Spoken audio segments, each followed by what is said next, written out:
Hello, and welcome to ClearPropTV. In this edit, we focus on the pilot and the information that they have to provide. We hope you enjoy the show. Since we don't have a guest, we can just talk about paramotors. It's one of those things. Warning, may talk about paramotors. So tonight, let's just talk about paramotors. Sound good to you guys? What's a paramotor? What is a paramotor? What is it all about? That's a good topic. What is a paramotor? And I guess let's just start from the very beginning. Oh, no, let's start in the middle. All right. I got a question and I need an answer tonight. Okay, go ahead. Okay. How do you stop your piston if you don't have a piston stopper so that you can pull the clutch off? All right. So you need You need to remove your piston? You need to remove your piston? No, I want to remove the clutch.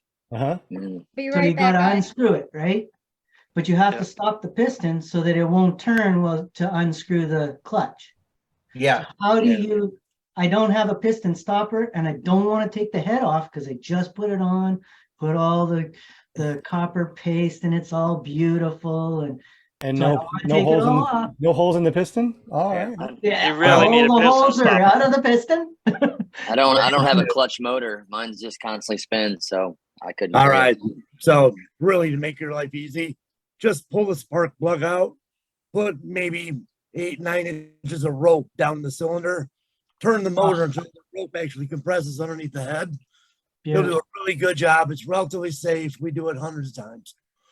Yeah, I was gonna say don't use an easy fix. I knew don't use a screwdriver or anything because you'll just mar up the piston. Don't do that. I was thinking that I might try my finger, but Oh yeah. Put your finger in that. Bad idea. but a rope is a great idea. I much prefer that. Done it hundreds and hundreds, 100 times. Might be Jimmy Nine Finger now. Yeah. Or Jimmy 9 3/4. Yeah, I had to stop. I had to do the same thing to replace a clutch at Purdon's, and I used a piston stopper. It was unfortunately I borrowed it from Brian Goff, but ended up ruining that one. So apparently you can I guess compress it too much. There's a little rubber something at the tip I mashed in. So I like the rope idea. Yeah, I think the rope would work as long as you put enough rope in there. If you don't put enough, then the piston's going to get really high and just compress the rope, and that won't really work. No, we get it back out. Yeah. We've done it on snowmobiles forever, and it works great on my Moster. So when I did a clutch on that, that's how I did it. Well, just be careful. Don't get roped into that one. Nah. I'll have to make sure I get don't let it fall all the way in. What's that? And I guess I'm gonna have to make sure I got some nice fresh rope that's not fraying and leaving pieces into the cylinder. Yeah. Don't let the whole rope go into the cylinder. You're fine. Yeah, I might defeat the purpose if I do that. Yep. Fun fact. Okay, so the rope trick worked. However, be very careful that you don't put the rope down the exhaust port, then try to loosen everything up. What happens is the rope jams. Try as I may, I ended up having to take the head off, the cylinder top off the rope, which was stuck in the exhaust port between the cylinder wall and the piston. Then what I did was I put oil on that, which lubricated it up. And I took a rubber mallet, set that on the head of the piston, and then I took a metal sledgehammer and tap until finally the piston head went down and I was able to free it up. Here's a picture. That is what happened to the rope. So, something to keep in mind if you are trying this trick. Well, that's interesting. I guess tonight is just, questions and answers. So let's keep an eye on the chat, the super chat. If you guys have any questions about paramotors or anything like that, like Jim did, how do you stop a piston head so you can work on the clutch? Well, here we are. We got a whole panel. I bet somebody might know how to do this. So this is the piston locker tool from Viterazzi. Yeah, $22. I can definitely buy rope for that amount. Yeah. Well, I thought it was pretty inexpensive. Well, that's probably $20 shipping. Yeah, right. And then it'll take a week to get here. And I got to get this motor running before I've only got 15 days before I start heading south. Usually Right. Sky Sports is a couple days. They're pretty good about it, but just don't use your finger. You're good. Sounds good. Thanks, Doug. Yeah. Yeah, actually, John Wayne mentioned the same thing. He said put a rope in the hole. Yeah. Yeah. You can do that same day. You don't have to, wait for shipping on anything. You can just go pick rope up almost anywhere. Well, it's Probably nice and find some soft. videos on it too. But you Yeah. don't mar the piston or anything. It's a nice soft compression, so it works nice. Hi. Trying to get on the live stream on the YouTube thing. I can't find it on your channel, Sean. Well, we don't just let anybody in. Yeah. I know.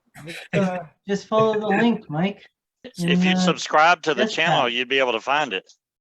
I am subscribed. Just got to I- mess with you. I guess I need to have one of my .coms forward to the live stream every week. I'm not sure how we would do that, but I guess we could do that and make it kind of easy. Do what Maybe- now? Like ClearPropTV.com. Maybe I should just have that forward to the live stream for the next week. I mean, Hey, you Well, know, I go to ClearProp TV on YouTube. It shows me all these videos. I go to Sean Simons and I don't see nothing in the live stream. Usually it's there. you know what, Sean? When I first started trying to find the live feed, I Yeah. always had kind of a trouble finding it. And really? it wasn't because it was difficult. It was just that, you got ClearProp TV, you've got Sean Simons, PPG Grandpa. There were several kind of things that I remember it being a little challenging to find the live stream. I mean, it might have changed since then. Okay, so maybe just doing the live stream to ClearProp TV would be the smart way, because we're always talking about ClearProp TV. So just go to ClearPropTV.com and I think that would be really well. Yeah, I think that'd be good. all right, let's go ahead and do that then. So from now on, when we just when you want to go to the show for that week, just go to ClearPropTV.com and I'll have it forward to that live stream for that week.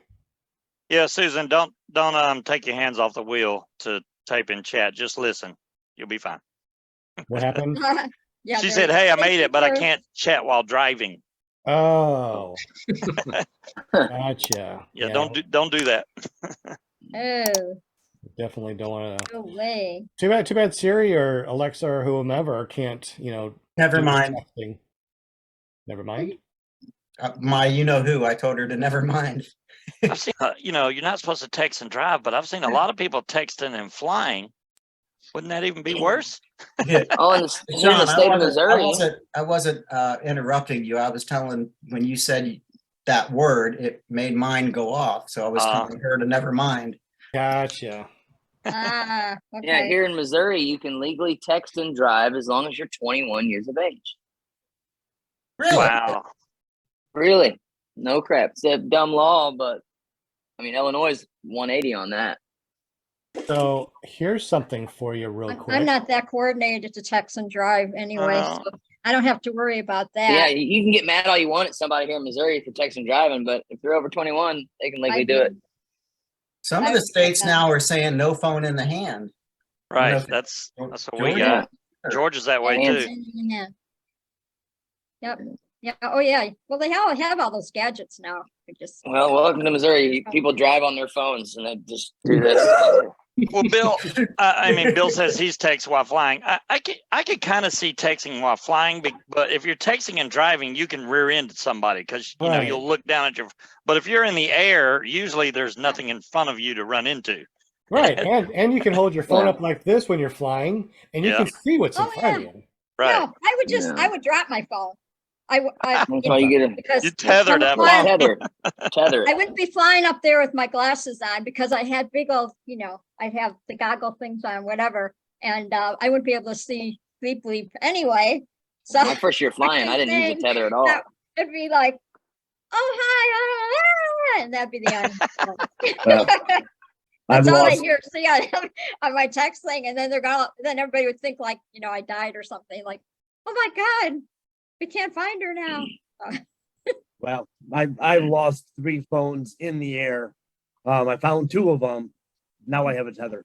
So Tether my and an first air year- tag. Put an air tag on the thing. That way you can GPS and find it. well, the whole Ah. Google Map thing where you can try to locate your phone, that does not work very well at all. But What about yeah. Yeah, what one of about those the tiles. iPhone will work. locator? Right. Air tag. Yeah, or a tile or something like that stuck on your phone. That way, if you do drop it, you can You find still it. have to be pretty close to it to be able to pick it up. I mean, what, Bluetooth is only, what, 20 feet, maybe 30 if you're lucky, maybe if you're Yeah. outside. Well, the one that I lost in the lake, that one I didn't find. Where? Yeah, Scuba Steve can find it. I'll go diving for it. Yeah, there we go. Yeah, flying along, you're like, where'd my music go? Like, oh crap. Michael, do you smoke? I vape. I was choking on my Oh, you coffee vape? actually. Oh, okay. I was There you I- go. drinking this Hold on. No, the vape ain't so bad. The cigarettes, I quit smoking cigarettes probably August, September, mid-September. That's good. I know what phase you're at. You're at the phase where when you get around somebody that smokes, you can't stand it because they I stink. can't stand it. I'll tell you right now. Don't even come near me with a cigarette because I'd be like, eh. Well, when I first Right. started, not to throw the whole show off, but when I first started vaping, yeah, the first 6-7 months, you know, at first it smells good and you want a cigarette. Then you get to the point where they smell really bad. You don't want them Make me around you, nauseous. and then it turns into it doesn't bother me anymore. Hmm. I can get around them now, and I'm like, go ahead, smoke. It doesn't bother me. I'm not smoking, so it's fine. Yeah, cigarettes my are not. God. I don't like the cigarette smoke either. Vaping, if it's, you know, I mean, they smell pretty good, and cigars or pipes, you know, they smell really good. I enjoy Yeah, that. cigars Cigarettes, not smell- so much. Yeah, I mean, I can sit around in a no, not a cigar. I think it's pipe. The pipe smells. Okay, so do people Paramotor and smoke a pipe or a cigar when they're up in the air? I'm sure it's been I've done. vaped. I've Vaping? vaped while up in the air. That's why I was telling Bill. I was like, it may be hard to light a cigarette in the air, but you can vape up in the You air. can vape. Yeah, you can definitely vape up You, there. You know, you can do it. You can that's do it not with one of the these. worst thing in the world With a either. torch. When you're freaking out at a crack pipe. field, when you're out at field, vaping I mean, is a good crack, because you can see whatever which way. way the wind's going. You know, vaping is good because you can see which way the wind's going. Yeah, it That's works. true.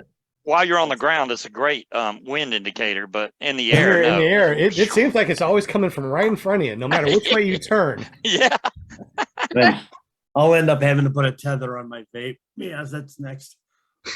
Okay, so Paramotor Mahoney wants to know about a 6.0 versus 5.8 aspect ratio for the Hadron. He's wondering Oh. which would be safer for Acrobat. Was it the Hydron or the 3? The Hadron. But- Yeah, well, No, what's his that's weight? the aspect ratio that he's talking about. It's probably the 3. They come in different aspect ratios? Apparently. I don't even really pay attention anymore from training. I remember the aspect ratio, but I know it's important. If you Somewhere. scroll up a little bit, you can see it says, anybody want to give some input on 6.0 versus 5.8 for acro on wings? I found 6.0 Hadron 20 meter to be great, but I'm wondering if a 5.8 would be safer. Oh, maybe he's not referring to both aspect ratios as being available in a Hadron. I think this is the acro wings. Haven't flown any acro wings. I do not know about that. Sorry. He's talking about, yeah, other wings. Yeah, I'm looking to, so he's not referring to different aspect ratios on the Hadron 3 because I only see one. Right. And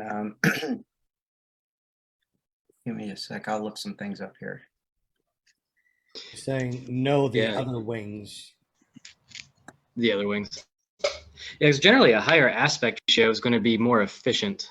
And so that's how you drive down to those smaller wing sizes. So you end up putting more pounds per square foot. you know. Oh, you got your hat, Bill? Nice. He got his Kangook hat. Yeah. Nice.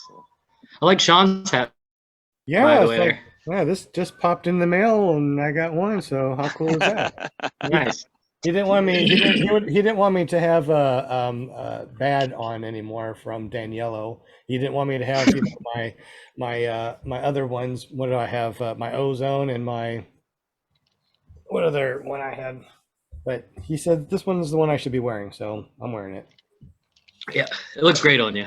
Well, you know, I appreciate it. Did you find anything about the aspect ratio on that? Geriatric PPG said, I'm buying a new wing, not sure what though. Give me a call tomorrow and let's take a gander at all the different wings. Still looking if you're talking to me. No, I was talking to Geriatric Anyone? PPG. I'm in a bad spot. I wanted to buy that trike, that Kangook trike, but they have warned me not to spend money on my credit card while we're searching for a house. So I can't do it. They're like, yeah, don't be messing with your credit right now, or you won't be getting that house. I'm like, dang, fine, I'll wait. Don't be going out and buying a car or anything, okay? You're just gonna have to wait on a Mercedes Benz, okay? I got six of them sitting here right in front of me. I'd love to send you them. I know. I have to wait. Sorry. I don't actually even spent the know. whole day taking photos of all the individual parts and putting them on the website. That takes forever. Nice. That doesn't sound Nice. fun at all. No, I had my 10-year-old help me though. It worked out pretty well. Well, they usually know more about computers than we do anyway. Yeah, I had her unwrapping all the parts one by one, dropping them down, take the picture. She'd rewrap them, put them back in the box. Oh, hey, Bill Waller's in the chat. What's up, buddy? Good to see you. Let's see. Real quick, Brian, since you're here, I know that one of the things that you guys sell are trikes, but one of the things that you said too is that that front wheel, you got one that you can take off that trike and put two wheels on to make it a quad. Is that correct, or was I talking to somebody else about that? No, that was me, and I was actually talking to the factory about that today. So that's something that I'm getting the vibe. He's not quite sure that that's mature enough yet. That's kind of a spring 2023 goal. I've seen some prototype photos, and they hooked one up to the basic trike, and it looks pretty good. But they need to, I think they have to refine a couple pieces on the design. But they did announce today their XD frame for the Emerald. So they're going to have a much larger frame on the Emerald here, up to 150 centimeters, coming out any day now, I guess. I've seen the prototype on that one. It looks pretty good as well. So they're doing the XD frame now, and then spring 2023, we're looking at the quad. Oh, okay. So kind of trying to stage them by quarter just to make it more manageable. Gotcha. Yeah, trikes are. I'll send you a picture though. I've got a couple of photos. They're not powder coated. That's pretty quick though. I mean, if y'all are just now getting the prototype done and then you're going to have it out by this spring, that's pretty fast. I mean, Yeah, they really are quick with that innovation. You know, we had the Cobra arm, the XD, and then the quad next. Nice. I'll be honest, it makes it really hard to keep up the website. They keep churning this stuff so fast. Well, a lot of people are afraid of trikes because of the third wheel, and they feel like it's a lot easier to flip over than a quad. That's why I think a lot of people are interested in quads, because it's a little harder to flip those over. So I think quads will sell pretty good. In my first fly-in I went to before I was trained, that's the first thing I saw flip was a trike. And I was like, yeah. Well, I've been looking into both the trikes and the quads to see, you know, what is the difference between, you know, a trike and a quad? I mean, what are the pros and cons between a trike and a quad? And it seems like, of course, there's more stability when it comes to a quad. But why does everybody have a trike? Is it the price point? Is it because it looks slick and it's neat? It's a trike instead of, you know, a quad. Well, I'm sure a trike is lighter than a quad too. So have you seen those Blackhawk quads? They're pretty good. They look like a UTV. Is that what we're talking about? oh, but those things are like, you got to have a gigantic wing and motor to get those in the air. They look huge. I think I saw a video of a guy launching into the air, and then he couldn't clear the building, and he smoked right into the building. Yeah, I saw that one. I was like, well, that looks awesome, but not that part. Yeah, when you're underpowered and you got a Walmart in front of you, you probably shouldn't try that field. Did you guys watch that video that I sent to the Gus chat? That was on, it came out like 6 years ago, Jeff Goin. Mhm. Yeah, that landing was- in a that was boxing news. ring. That was cool. Oh my gosh, that was, Wow. it's kind of a sad story, but gosh, I seem to remember that happening, you know, like on the news and stuff, watching it. That's, yeah, 6 years ago, but wow, I was just like, So he was lucky we're that, talking that dude's lucky. I mean, he didn't, there was lucky nobody got killed. You know, we're talking about that person that came in on a paramotor on that boxing match and got hung up.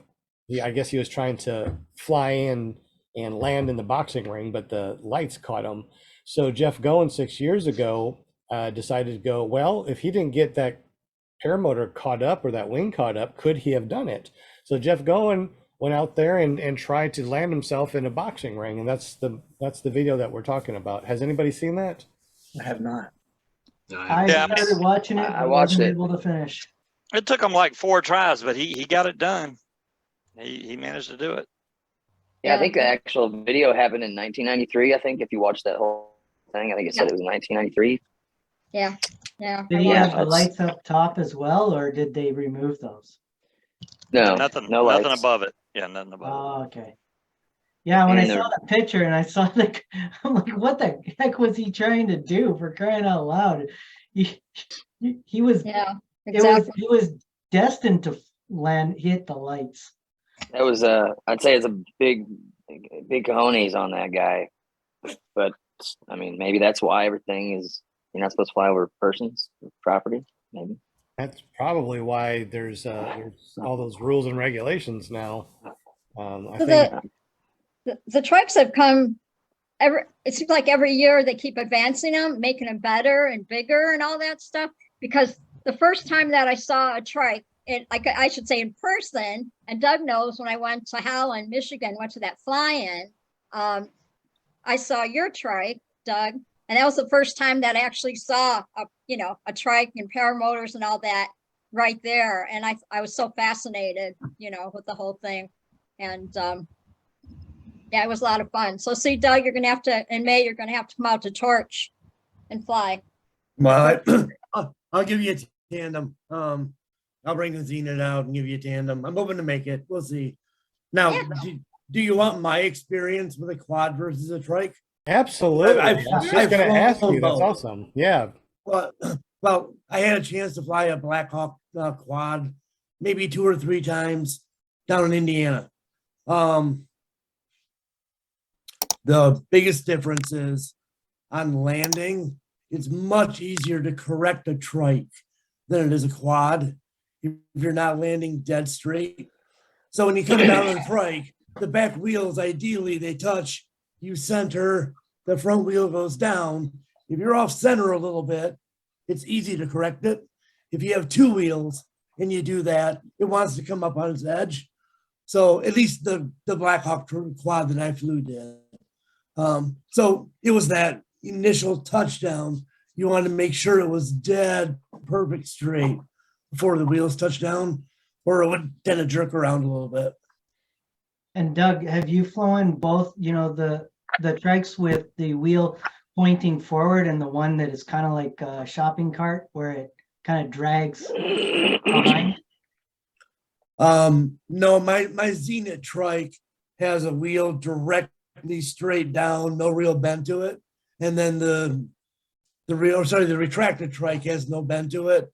The Zenith trike has, front suspension, all that crap. And I haven't flown one with a caster style wheel.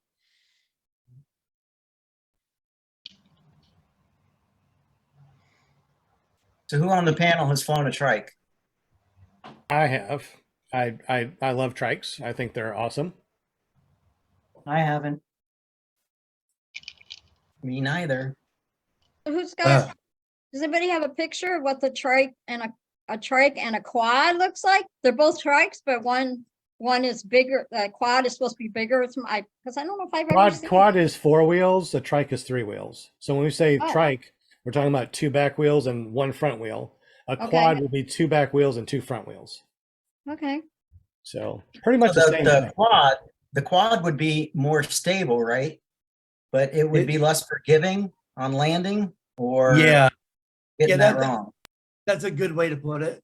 Interesting. It's much easier if you land sideways on a trike, tilt the front wheel a little bit, you can come right back onto your initial track. On the quad, it wanted to come up on two wheels, so you always just wanted to land dead straight. It really wasn't an issue, but that's why I kind of like a trike. And really, I love my retractor trike. So yeah, that kind of set the stage for everything else. But So quad would be fun if you know, if it had a windy day, you just don't put a wing on and, you know, drive around like it's a four-wheeler, right? Seriously, Perfect. that's kind of what it looks intriguing. like. I mean, that I see guys doing that all the time, and they're having a blast. Yeah. Well, I will say the best thing about a trike ever is in the dead middle of summer when it's 100 degrees out. Everyone is sweating themselves off, trying to get out in the field, everything on their back, sweating to death. I'm sitting in the trike, slide right past them, set everything up real nice. Sipping your iced tea. Works perfect. Yeah. Doug, I got a question for you. On for some reason, the retractor trike, to me, it looks like when it's in the air, just looks so small and like, I don't know, cheap looking. And what keeps that front wheel from sliding all the way out and falling off? Well, really the angle of the front wheel and the way that it's actually in the frame, I guess, under the motor. It really wants to stay extended. I can push it back with my legs. Realistically, I rarely ever do. I kind of like having it out there. It's a footrest. And I mean, But is there something stopping that front shaft from coming all the way out? It just looks like if you pushed it too far, it would fall. Well, there's a pin in the back that'll keep it from coming out too far. Okay. And then going in too far, it just basically hits the frame set. Gotcha. And you're right. When I got mine, I'm like, holy crap, I paid that much money for this thing because it looked that way. Yeah. And I'll be honest, it's been fantastic. I've had no problems with it, and it's been really robust. So all things considered, I'm happy that I paid for it. But yeah, it was one of those, I get it. It kind of looks like a kid strider in the air. You know, Right. you know, 3 kids' bikes in the air underneath your wing, kind of. But you don't notice it's there. It works fantastic. Yeah. Works great. Brian Waller, he flies a retractor trike, and he actually left a comment in the super chat saying, "Love my retractor trike as well. I flew a quad a few times and prefer 3 wheels personally." And I've heard that a lot. And Just Want to Fly says trikes rock. So I think trikes are pretty good. From what I've heard is that the 4 wheels, like you said, Doug, is that if you don't come down straight, it could rock you side by side. And when you're flying, it tends to be slower and it doesn't track very well. Is that what you got too, as far as when you're flying with a quad? Yeah, the wing I was flying the quad under, that was a big dude. You floated around anyway, so I'm sure it kind of moved around a little bit more. But yeah, really the trike's more forgiving on launch and land, especially landing. Brian, I got a question for you. On that Kangook basic trike, it looks like it comes with those skinny wheels, and then you have the option to buy the fat wheels, I guess. Is that right? So years ago, there was like a really skinny wheel option, and then like an upgraded option where it has like nylon rims on it, and then like bubble tires. So we don't do the skinny wheels anymore. All of them come in here with the decent sized wheels. They're, I think, 4 inches wide, 14-inch diameter. Oh, I thought, because I was like looking at those skinny wheels thinking, man, that's going to be a rough landing. Those are going to be hard. Yeah, like the bicycle ones. We don't do that. Here, let me grab one. I've got, can you see this? Here, I'll turn off. But is the support extra, like for the cage? Can you get supports, or what's that deal with that? These are the wheels. Yeah, those are decent sized wheels. Those are fine. But I mean, as far as the cage goes, is there is there a support that you can buy, or does it come with it, like just straps to keep the cage from rocking when you hit the ground? You know what I mean? And Brian, show that, So- show that wheel too. I got you on spotlight. We couldn't see it a second ago while you're Oh, answering. yeah, I got you. Uh-oh. So Don't 14 freeze. inches There we this go. way. It's like, 14 got it. inch. Okay. yeah. And then it's about 4 inches. Is that thickness there. tubeless? Or is it I solid? believe there is a tube in there. I honestly haven't taken one apart to take a look at it. So it's I a don't- 2-piece rim, so surely there's a tube in there. I don't see a valve stem, so I don't know. Oh yeah, there is. It's Oh, there is a valve right stem? Okay, well then it's tubeless, I think. Sound like you're buying a wheelbarrow. Now, did somebody mention You earlier kind of see it about there in the light. did somebody mention earlier about a trike with 2 wheels in the front and then a wheel in the back? Is that No, somebody? what I was Oh. meaning, Anti-trike. what I was meaning was Anti-trike. see how the wheel on a lot of the trikes, like if you pull up, hey, Brian, could you show your video, or could someone show a picture of Kangook's trike? I just thought someone was trying to like make like a tail dragger version of a trike, like an airplane. I don't think that would work well at all. No. I think that would be really dangerous. I think But, so. but then again, I just saw a video of somebody connecting a their paramotor and a hang glider to a boat, and they're taking off with the boat. So I just saw that today. So I guess whatever you want to do, right? Yeah, try it out. Huh? Is that what you're talking about? Yeah, exactly. You see how the wheel is ahead of the trike? And it's kind of leaning, the frame is leaning back toward the trike. So you basically, what I was thinking was there is another trike out there where the wheel is the other way. So it's So it's a I'll do positive something. caster instead of negative caster. What's Yeah, that, Doug? What's The that, Doug? actual the caster of the wheel's opposite. So Yeah. you went from a positive caster to a negative caster. Yeah. Well, And that then thing that folds way- up tiny. Yeah, It it folds really up is- really small. the theory is that the wheel will follow and wouldn't be as hard for it to self-right, but I've heard that's not true. You know, there's actually a couple airplanes out there like that have that auto centering wheel. I've flown a couple, and it's really interesting because it just doesn't it's not as nimble on the ground when you're taxiing and stuff. You know, when you're coming in and landing, it's perfectly fine. Yeah, the But yeah, I mean, bearings, is that what- you do it on airplanes, right? There's no reason it wouldn't work. Yeah. That trike that we saw, what kind of paramotor can we put on that?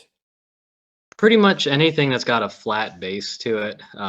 You know, there's an adapter plate. There's the standard one, and there's an enlarged one. So anything that has flat rails that'll sit side to side, it'll hook right up to it. Did we So- ever I know they're retracted. Sorry, go ahead. did you ever say anything about the support in the back for the cage? You know what I'm talking about? Do So you the have- cage is.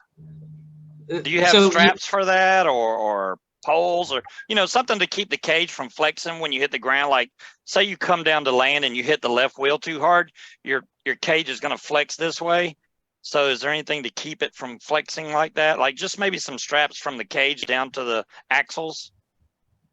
So the way our axles are designed, that's actually our suspension. So they're a fiberglass rod. They're meant to give, so that way you Oh. have a little bit of a smoother ride. Yeah, it's 1-inch fiberglass on these basics. I mean, it was in the photo there, but Oh, It- okay. so if you put something there, if it was rigid, it kind of defeats the purpose of the flex. And if you have something soft, it doesn't really matter anyway. You know, Right. like a strap or something.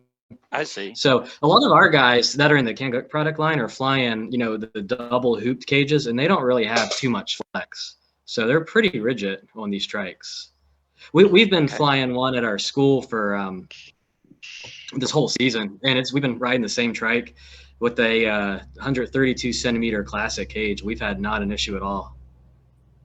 And I've seen some pretty creative landings, I would say. So Okay. since we have you on here and we are talking about trikes, for the people that are out there that are flying foot launch and think, you know what, a tractor trike or some sort of bolt-on trike that we can do temporarily, like at a fly-in, like Doug just said. Everybody's humping their paramotor and their wing out into the field, and depending on which way the wind's blowing, it could be a hike. And then, of course, after you land, now you got to hike it all back. One of the things that I really like is to bolt on my foot launch to my trike, have my wing in my hand, and go wherever I need to go at a fly-in, and set up and go fly. Right, Will Fly? Go fly, right? Go fly, yeah. Go fly. All right, Will Fly. So that is a really good thing. So for the people that are like, okay, I can kind of understand getting a trike for something like that. What would something like that cost? How's it fold up? How is it set up? I mean, for people that are on the edge, that are like, I think I want one, but I don't know, how would you persuade them to say, hey, this is how you do it? This would be a good way of getting a trike, and it's inexpensive. So obviously, I'm biased to the Kangook brand since that's who I represent. So take that all with a grain of salt. There's a lot of good trikes out there, but for ours, the basic is the cheapest. It's going to be $11.99, and we do have the free shipping special for the rest of this month. It's really a small package. When you see that photo that I had on my website, where it's got it all laid out with the tape measure and the Allen wrench and the everything. It's super quick build. The axles are quick release, so the thing's only 24 inches wide when you actually remove your paramotor frame from it. You can foot launch it. It's 4 bolts and a strap to connect everything, so you can switch between your foot launch and your trike launch. So if you have that nil wind August day where you just want to use the wheels, you can do that. But if you have a breeze the next time and you want a foot launch, you can do that as well. So it's very flexible. I know there's a lot of good trike options out there, so I'm obviously speaking on ours, but there's a lot of good choices. There's quite a few neat ideas I've seen out there. Yeah, you can see how small that package is. I got something here I can't get rid of. Do you have a 2-day guarantee where, like, if I get the trike and I go, holy crap, my paramotor won't fit? Yeah, well, and I can send you the dimensions of that plate as well. So I have a picture of it with a tape measure, and I've got a length and a width of it, so you can see the attachment there. Okay. And I actually added it on the parts page on that actual plate. Cool. But yeah, there's that second picture there is our school one, actually at our training field. So the Kangook is the ones I was looking at. But so this is the basic, and then you got the comfort, right? So what's the difference between a basic and a comfort? So go up a little bit on the basic standard, just the regular basic. There's no roll cage or anything. It's just this bolt down paramotor frame. So what you're seeing in that photo there and Ben there in our field. And if you keep rolling down, the comfort gets rid of the foot launch harness and you replace it with a suspended harness like you see there. So we add on roll cage. It's a stainless steel, and then the paramotor frame mounts up to that. We don't have any swing arms or the foot launch harness, so we swap out to this Trike pilot harness. It's really nice because it has a huge pocket for reserve. Is the top of that A assist, or is that just where you hook in? That's where the wing hooks in. Oh, okay. Okay.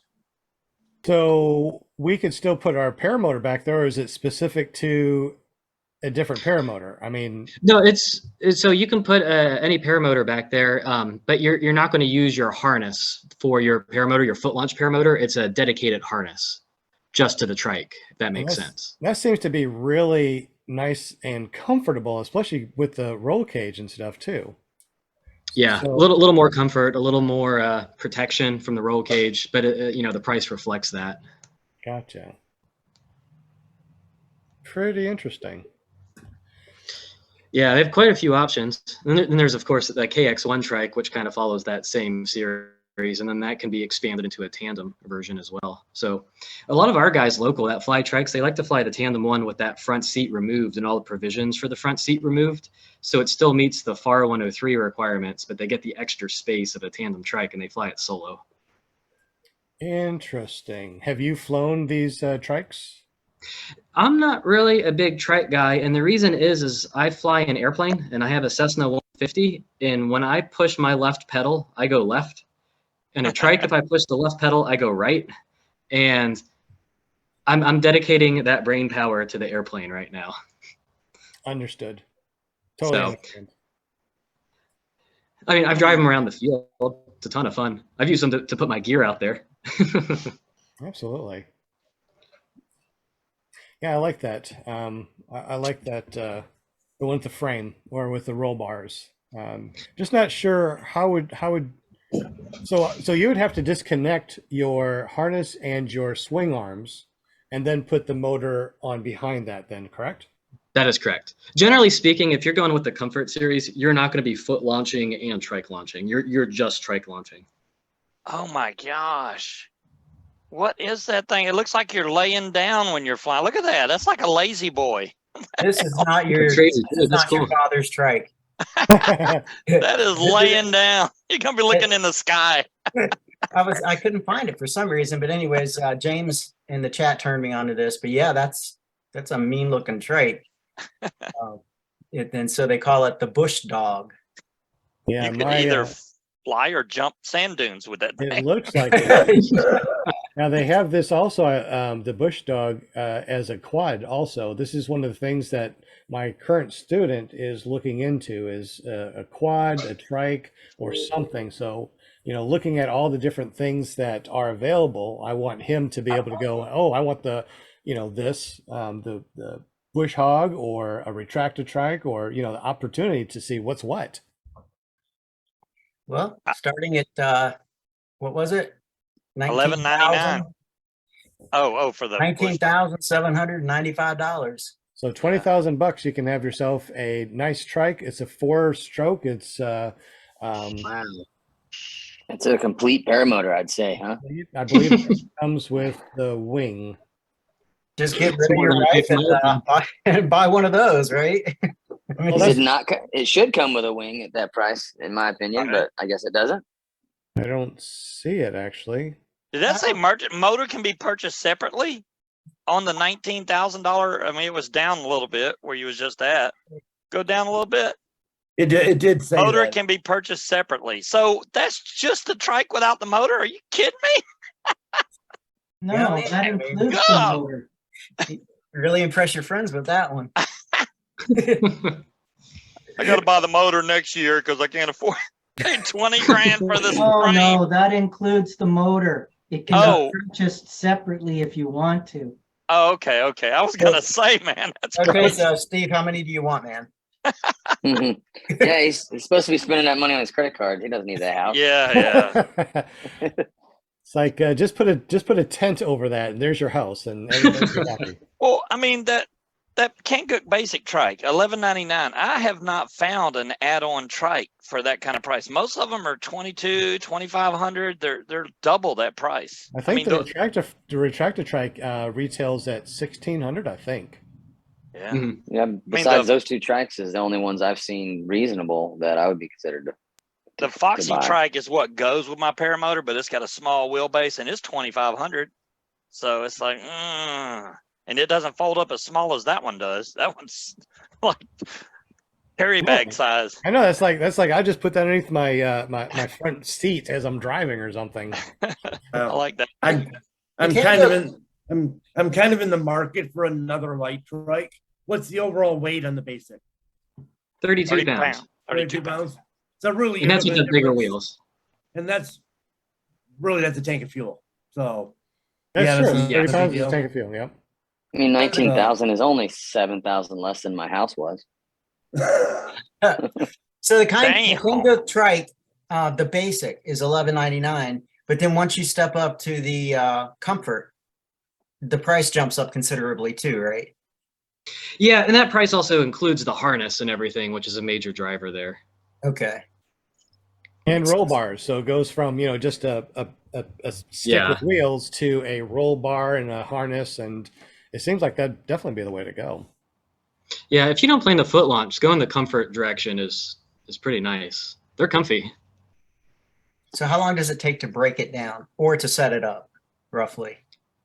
So it depends on what your definition is of breakdown. If you're on, let's say, the basic standard, right, and you're going to transition between, you know, you went out to the field, you've got your frame in the back of your truck, and you've got your trike separate. You can pop the axles on in 5-10 seconds. It's a single pin, and it's 4 bolts to put the actual paramotor onto the frame. So I don't know, 5 minutes maybe.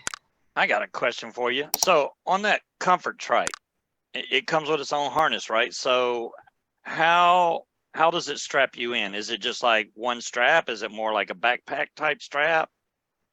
How do you? It's got the it's more of like a seatbelt style. Is it? Oh, okay. Yeah, So it's like easily you could just jump in, clip, go. Gotcha.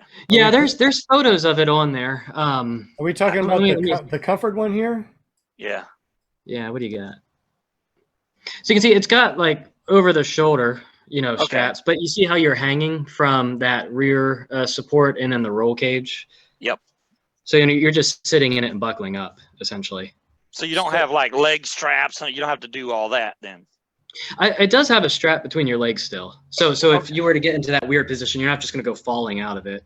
Gotcha. That's the APCO Trike Pilot is what they call it for the harness.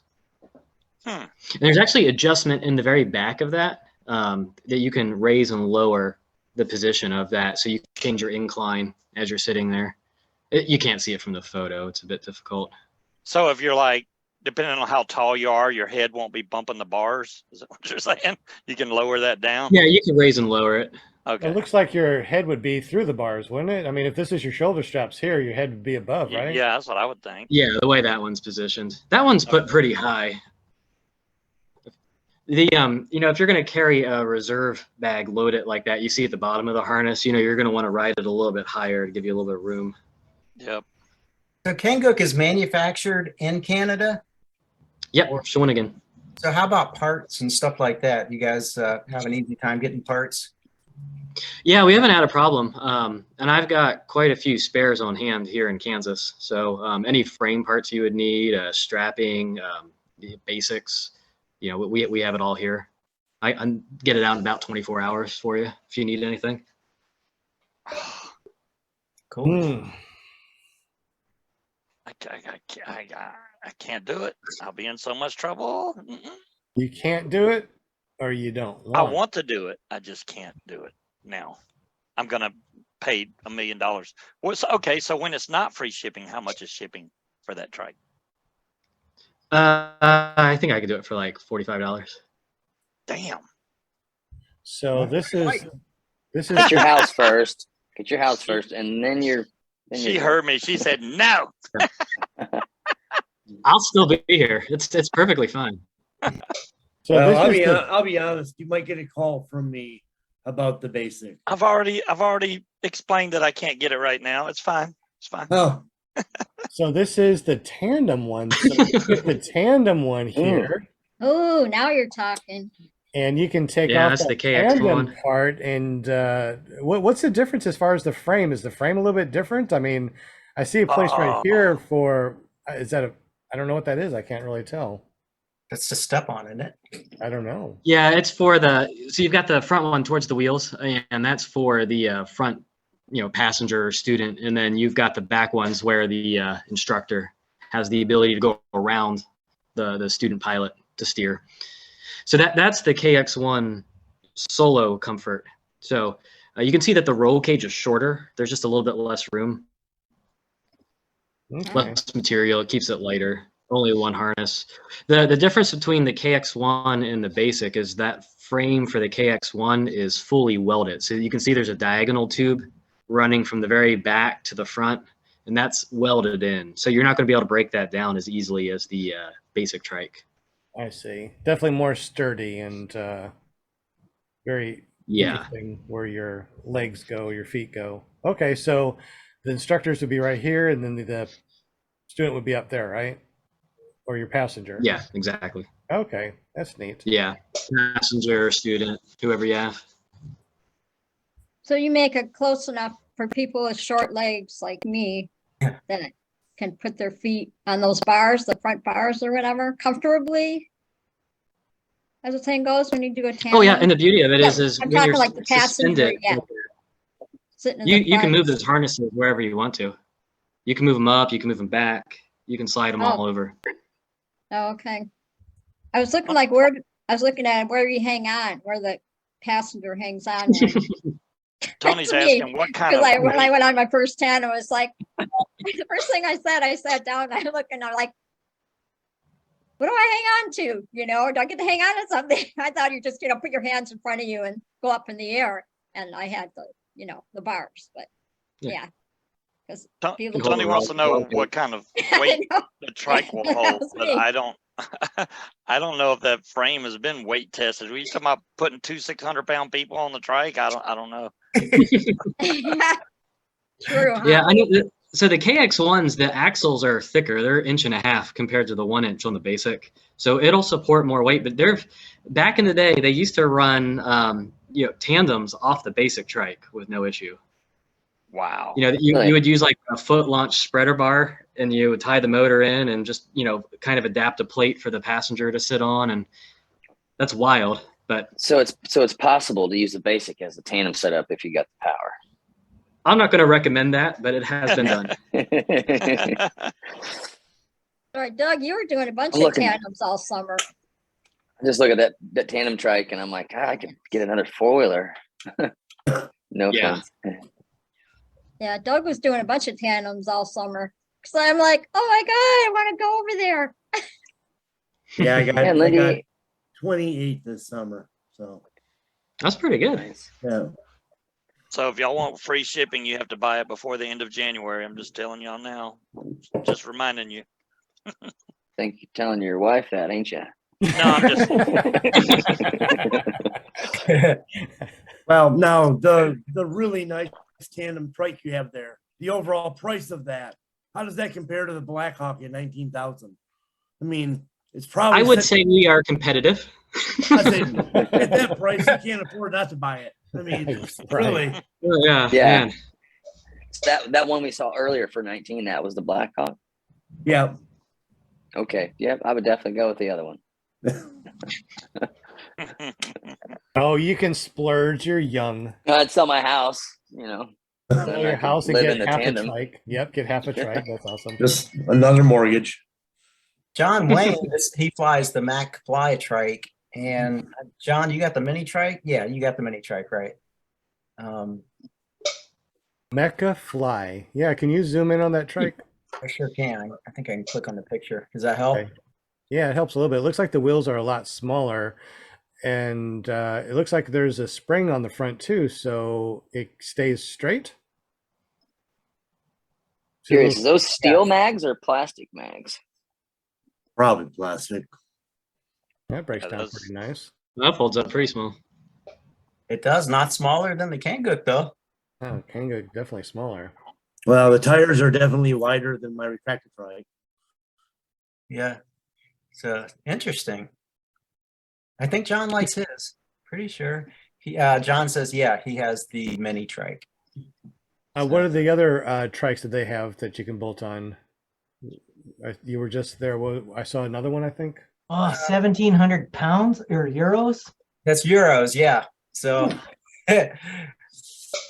That's definitely more than US dollars. I can't. And I remember the bet you there's exchange no rate, free but- shipping this month. well, it says it's titanium steel structure, TIG welded, and titanium's not cheap. So No. Do that. it's give and take with this sport, just like anything else. I don't see what you were talking about, Sean. Go back. It was Go on back go back one. one page. Yeah. Yeah, go back one page. Yeah. Oh, look the down. tandem Definitely trike? looks. Yeah, that's a tandem trike. Yeah. That's what So I did. that's got to be about 5,800 regular dollars, I'm guessing. You convert that over. Yeah. Uh, Exchange rate was a lot less back in the day when I went to France. I wonder if that's just the it's still trike higher. and not the motor. Probably not the motor. Probably just the trike, huh? That's just a trike. There's no way that's with the motor. That's Yeah, hell of a deal. That's pretty interesting there. $5,000, 5,000 euros, whatever that is. That's interesting. Yeah, it's about 10% more euro to a dollar right now. Yeah. Wow, it's really straightened out quite a bit, huh? That's I only know that because I bought a bunch of e-props and I was surprised. Brian Fran said 1,700 euros equals $1839. Yeah. Okay. Okay. John Wayne said $1 trillion. Might as well be. Bryant, I'm sorry. The basic You're good. trike. I saw two different pictures on that basic trike. As far as the way that the trike bolts to the trike. The paramotor bolts to the actual frame of the trike. Because I saw one picture where it looked like hooks around the frame, and then another one they just like flat plates. So what version is it on now?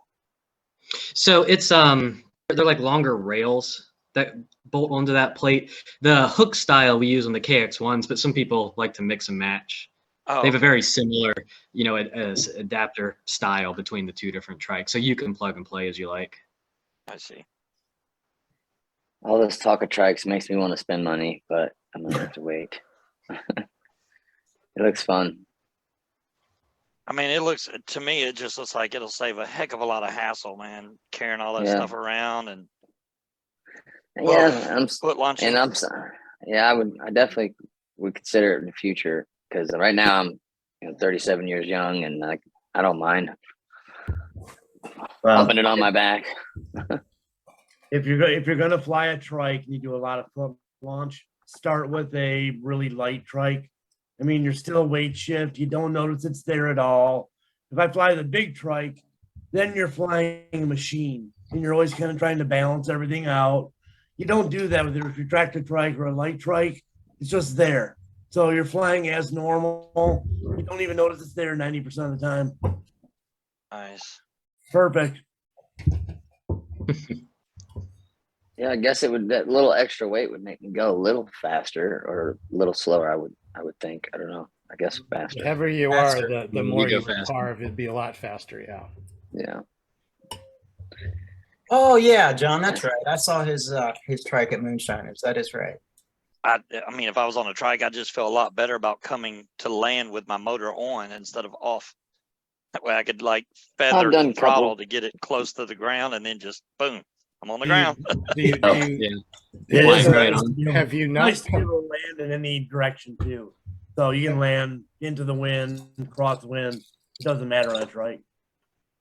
Yeah. You still I've done want to touch take and off. goes. You still want to take off into the wind the best you can, obviously. Yeah. But Yeah, they're throws really you fun. in. Yeah, really like the trikes. Trikes are great. Another challenge. And Sean, you said you had a retractor trike that you use as well. I do not have a retractor trike. I got kind of a trike. It's a bolt-on type of trike. It's not a name brand. It kind of been just made. But I think I'm gonna look into the retractor trike. But since we just talked with Bryant, it sounds like that tandem rig sounds like a pretty good deal. Yeah. There you go. Yeah, pretty popular. Walter Priori says his trike cost him $30,000 20 years ago. Mhm. Now he built his own. That's amazing how he built that.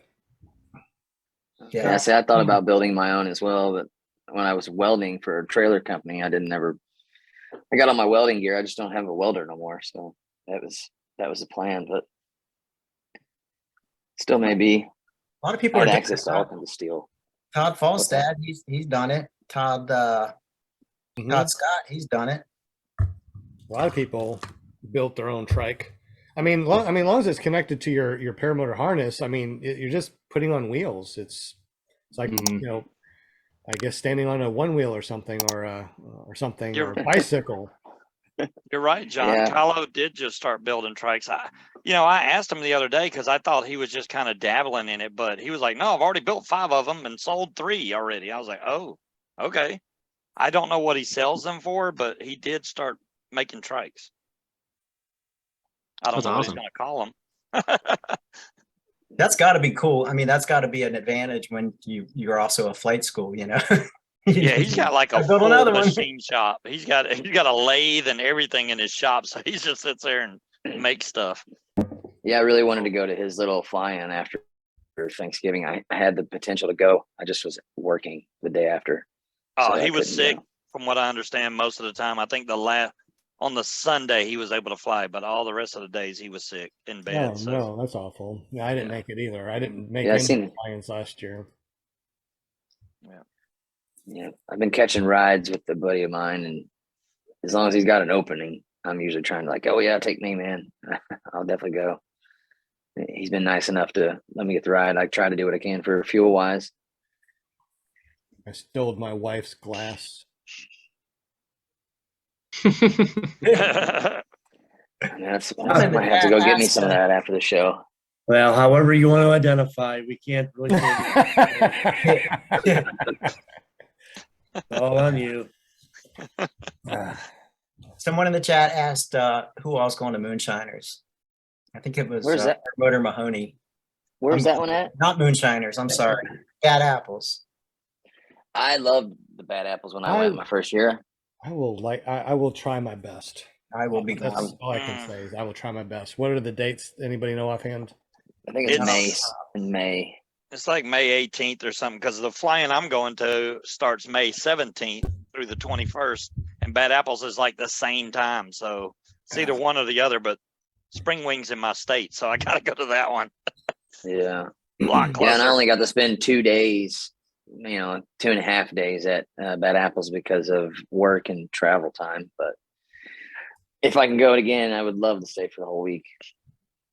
Let me see if I can find Bad Apples. 2 days isn't enough, Michael. No, I know. I got there at 2 a.m. and it was too late to set up my tent and stuff. So I literally just put the tarp over my bed, my sleeping bag out, put the tarp over me and slept in the truck until I heard motors running up. And then I was like, oh, time to fly. Yeah, That's commitment. May 18th in Yeah. 120 days. I may not be able to because we got 2 cruises that we're going to, one in June and one for our big anniversary. So we got 2 cruises.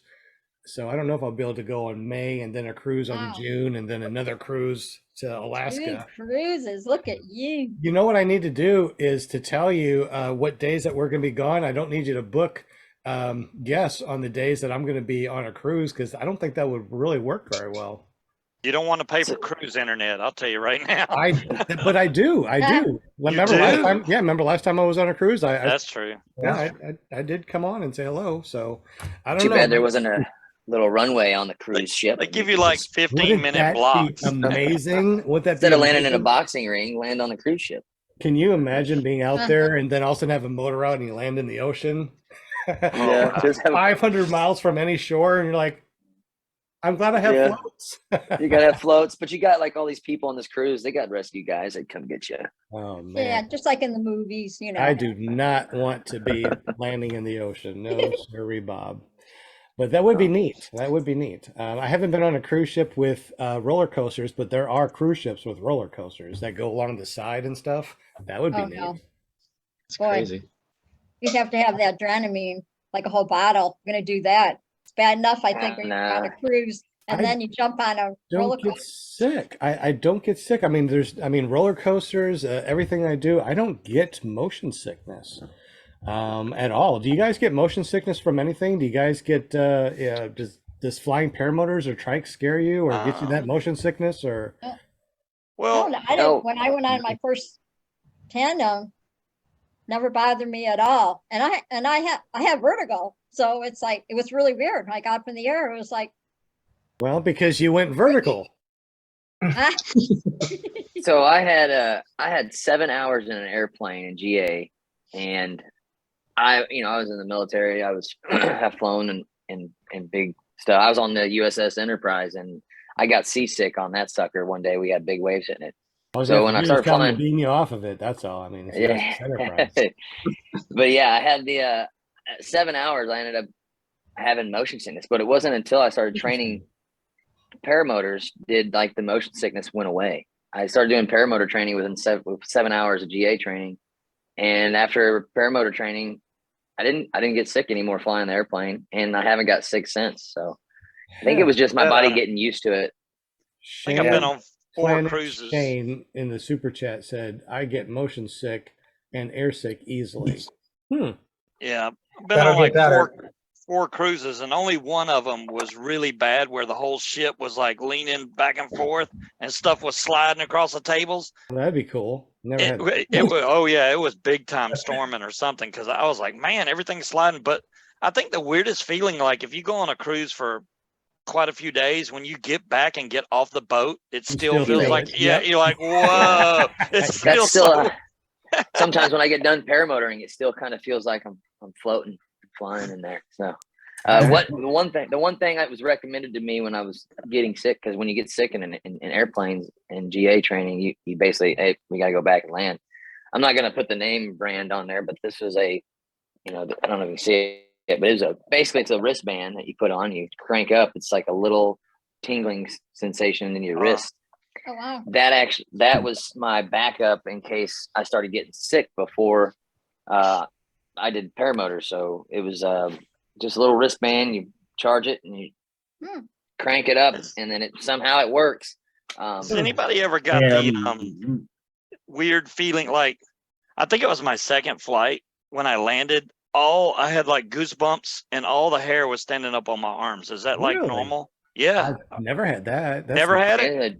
Adrenaline I was like, rush, what? maybe? Maybe, Were you- because when I landed, I was like, a what? lot of nylon, like sliding get- across that No. electricity, or I was short sleeve shirt, and when I landed, dude, all the hair was standing up on my arms. I was like, damn, am I full of static, or am I just, I don't know what it was. Was there any clouds? Because that's usually when that happens, it's like there's going to be lightning or something. But I assume that you weren't flying where there was cumulonimbus clouds or anything. No. Did you? Oh, interesting. Bill, I think that was a flight where Bill was, so Bill would know. I mean, I was, yeah, I don't, what did she say?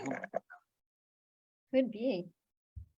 Shane's Shane's Planet Shane says Dramamine makes me feel so effed up in the head. I'm trying I'm trying a weird zapping bracelet now. So I guess it's the same thing that Michael was talking about, trying to convince myself it works. So placebo effect wins, if nothing else. I mean, So, I had to crank mine all the way up. I had to max it out when I would feel that feeling. But like I said, now I don't even use it. I keep it in my flight bag in case one time my daughter went with me. She's never flown before, so I decided to let her try it out, but she didn't even turn it on. She didn't get sick. yeah, She the only- said- my she buddy's said that wife was- swears by hers. She every time we go into Lake Michigan, she always has her bracelet, turns it on, and she swears by it. But Oh yeah, that's the only place to see sick. She said that was my That's body trying to sprout feathers. Just saying. The students that I've flown with that had motion sickness problems, they went away after a while. So just like anything else, you practice. The more you do it, the less susceptible you're going to be to those nauseating feelings when you fly. Yeah, don't eat, like I ate McDonald's before, and this was like right before my 7 hours. Yeah, I ate McDonald's right before lesson, and Yay, good ended up choice getting- on that one. it was not. It was not a pretty sight. I wonder how many people were afraid or are afraid of heights that are now flying paramotors. I'll tell you right now, I am afraid of heights. Deathly afraid of heights. You will not see me on a ladder. You will not see me on a roof. You will not see me on one of these big, tall water towers. But man, I will buzz around it. I will fly, 10,000 feet. I will fly anywhere. I do not feel afraid in a paramotor. I But know, isn't maybe- that fun? No, I love roller coasters and heights when it comes to like that. I love that. I never got sick, but it was the one time I was in a tree helping my uncle cut a tree, man, and I was like, screw this. I'd rather be in my paramotor than climbing a dang tree. Yep. You was climbing a tree like a monkey or what? I fell off Yeah. a tree and sprained my ankle. I fell off a house. I fell off ladders. So you won't see me on that, but I'll fly all day long. Yeah, you got some bad luck there. I need to be strapped into a paramotor when I go on top of a house, and I'll be perfectly fine. I saw my I'll be saw climbing my up brother that fall off a ladder tree. with a paramotor on your back, but I'll be safe. There are three of us that were able to fly in the UP, and we were up at Brockway Mountain, and we all were foot launched in the very top of the mountain. None of us had the guts to run off the mountain and do it. We all went back down to the lowest level, went to the golf course, and then went up and flew around the top of the mountain, came back down. So yeah, I get you. Way easier to launch, go up in the air than it is to stare down and go, screw this. So, okay, so I'm gonna ask all you guys. Okay, so Jim, what, when did you have your very first flight? Was it a foot launch or did you, were you on just a tandem? Not a tandem, just a paramotor. It was, my first flight was foot launch and I took off myself. Oh, good. Way back And- in 1965. No, Did you get Jim? No, did you get no, the no. chance? If we're going first flights, no way. I was flying back when I was like 3. I've been flying forever, as far as I know. okay. Very cool. Jim, Michael, when was your first, when you first started flying, your very first time? My first flight was actually in a powered parachute, in a double powered parachute where you got 2 seaters. I had actually sit the lower section, or he would sit in front and I would sit up behind him. And that was my first flight. And that's really what got me into the sport of paramotor, to find paramotors. I was like, I can't afford a powered parachute. And then I started searching and scouring the webs and found paramotors. I'm like, well, that's Were you like a lot super smaller. nervous the first time you flew by yourself? Were you really, really nervous? Because I'm thinking that I mean, anybody flies, they're nervous. technically in training, I flew by myself. I mean, I wasn't. It was, you kind of have that hesitant feeling, like, oh wow, you're doing this. If I had the instructor in my ear, but then at home, when I got home, when I flown at home by myself for the first time, like I said, I fly by myself more than I fly with a group of people. The only time I fly with a group of people is usually at a fly-in. Yeah. So because there's guys around me that are close. You know, the guys in Boonville, Missouri. They're like but it's an hour drive for me to get there. And by the time I know if they're flying or not, they'll I have yet to track up and go. I've had one guy kind of meet me halfway and we've flown. But Okay. at first I was. When was yours, Doug? When was your first flight that you very first time did you fly? Did you do a trike or did you fly a paramotor or did you foot launch? What'd you do? Well, for a paramotor, all that stuff, started foot launch, did that for a year and a half, transitioned to a trike. My very first flight was an F-16. So that was my first landing gear ever. And well, my wife at that time was an air traffic controller. They were having an air show at the airport, so she got me and her both to ride in one. And I had never been in a plane before ever, and I was 22, so 23. Got to fly in that, then really wasn't scared of anything after that. Yeah, you got to experience the best of the best flight there. Dang, It was pretty awesome. badass. I've got a bitchin' picture of it.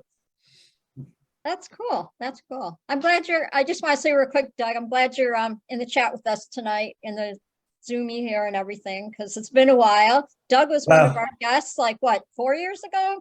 I Sean? know. He's been on like almost every single year that we've been here, and this is our 4th year, our 4th season, and here he That's is right. again. So That's right. welcome, Doug. I'm glad that you've been here all this time. Yes, This is he was great. one of our guests. Yeah. We're coming up on 3 years of my incident. So Yes. yeah, that's coming up in 3 years. Valentine's Day. Yeah. Yeah, I think it's been 4 years for you guys Yes. to show. Yep. And Sean, when was your first flight? I have to go through everybody. It's only fair. So Yeah, so I took my first flight around my birthday of 2019. That was my first solo off of a mountain. So I free floated, free flown. I don't know. This Midday thing stuff? might sound weird, but no. Yeah, I did my first solo off of a mountain, which was awesome. I really do like the free fly. But then right after that, I got my paramotor, and I took off and flew a paramotor in 2019. And the cool thing is that first wing that I got, that Roadster 3, from June until the end of the year. So I got it like June until the end of the year. That 6 months, I put on 350 hours of flying. I could not get enough. I was like, this is all I want to do. And a couple of years later, that's all I did. I started Paramotor Arkansas, and became a flight instructor. Been 2 years of teaching flight school so far, and I will never look back. That's all I do from sun up to sundown, 7 days a week. And let me tell you something, if you think that being an instructor is easy and relax, no. Imagine getting up at 4 o'clock in the morning so you can go out and be with your students at daylight, work with them all day long, and then at night when everybody goes home, you're putting away stuff. I mean, you are up from 4 o'clock in the morning until 10 or 11 o'clock at night, and that is your life. And let me tell you, I have not worked a day in my life since I started being paramotor instructor, because that may be a lot of hours, 18 hours a day, but every single second of it, I love to the bottom of my heart. I just love every second of it. That's so awesome. You, just like being a teacher, you don't do it for the money, you know, and you're not an instructor for the money. You're doing it because of the love of the sport.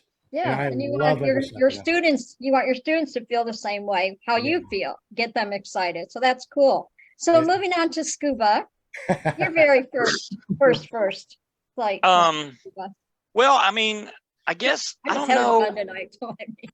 I guess my first flight, if you count just being in the air under a parachute or a parasail, I went parasailing. I'd say my timing's off, maybe 6 or 7 years ago in the Bahamas. And that I was scared to death to get on there because I'm technically afraid of heights, not as bad as Sean. I don't like seeing people up high. If I watch videos, makes my hands sweat. But when I'm up there myself, I'm fine. It's the same way with Sean. You know, I'm fine if I'm flying. But so I went parasailing in the Bahamas, and I was looking down, and I was like, man, this is so smooth. It's beautiful. It was really just a smooth flight. So that, I think, kind of made me more susceptible to doing paramotoring, which my first flight, I went and trained with Kylo, and my first flight was May 5th, 2022. I will not forget that date. Okay. And absolutely amazing. I was hooked. You know, I told myself when I went down there, when I did this, I'm either going to like it and go, oh, that was fun, and let it go, or I was going to be hooked, and I was hooked. I think anybody that does it would be hooked. Yeah. You're going to like it, or you're not going to want to do it ever again. And I loved it. And I'm going to do it again. So. Oh, shout out to Bill H. He left $5 in the super chat. Thank you very much. Thank you, Bill. Love you, man. Anything that you guys drop in the super chat definitely goes over to our nonprofit runintothesky.org to help disabled veterans get gear after they go to training. So we will provide training but the first part of this is all the people that went through Resurgence PPG and got training. We're going to try to get all those vets gear. So thank you very much, Bill H. That's going to help out. Thank you. Okay, so Brian, you got to tell us when your first flight. That was a long time ago. 2003. Wow, man, you're old. I was 17. And I was flying airplanes, doing my airplane lessons, and we were doing touch and goes in Martinsburg, West Virginia. And my instructor just opened the door, said take it around the patch 2 or 3 times, and then just walked away. So sprung on me right in the moment, and then I heard the air traffic controller start laughing. So it was quite an experience, completely unexpected. But yeah, it was quite a while ago. It was in a Cessna 172. You just hopped out of the plane, said take it around and go. So holy moly. 2 or 3 landings, landed it. That's it. It was very uneventful, fortunately. Very cool. All right, Mr. Will Fly, your first time. I can't really tell you when my first time was because my dad always had an airplane. So I'm sure when I was a baby, I was flying. But I personally, I soloed when I was 16 at a Palm Beach International. So that'd have been back 1983. Nice. Yeah, I mean, since then, of course, I became a flight instructor, and I thoroughly enjoy flying. Paramotoring, my first flight was January 23rd, 2020. So coming up on 3 years with that. Oh, nice. I'm on mute. Okay. Well, thanks, guys. I just thought I'd change it up a little bit tonight, you know. Yeah, that was an awesome question. Yeah. Well, thanks. You know, get you guys just kind of, everybody kind of talk about their flights. And when was your first crash or prop break. No. No. And I see Linda's like the picture gal for like the Michigan fly-in. Is that right, or is it? The what? Oh, I seen like the USPPA website for the fly-ins this year, and then Oh yeah, I looked down. the event calendar. Yeah. Yeah, That's pretty cool. Yep. Eric Lear sent that to me. And of course, yeah, you saw me on the page for Torchport. Representing, yes. yeah. Torch this year. So I'm like the Torchport like mascot, you know. That's what I used to call myself anyway. Yeah. So you can just go through there and all of a sudden you're like, oh my God, that's Paramount. So I will be signing out autographs later. So y'all, you know, you're gonna have to kind of wait. I'm very busy, you know, doing shows on Monday night and Thursday. Contact your agent. Yes. So anyway, all right, take it away, Sean. Oh, well, I just followed myself tonight. on that note, let's go ahead and for fun look back. So if I take my at, glasses off, you know what that means. Right, but before that, let's look back and at 2019. Now remember, back in 2017, I had that heart surgery and a stroke as a complication. It took me all of 2019 to get better enough after watching Tucker Gott fly to McDonald's and go, I know what I want to do. And then my birthday, here we go, back in 2019, I was on top of a mountain and I was able to take my first solo off the mountain. I'm like, really? You look scared. All by myself? It's like I can barely kite. What are you talking about? All by myself. He's like, I don't know about this. Are you sure this is safe? I thought I was just gonna, you know, kite the wings some more because, you know, and here I am. This is my first flight, my first. Oh my gosh. And I took just a little bit of video on flying, so I thought that was really cool. That helmet. Do you still have that helmet?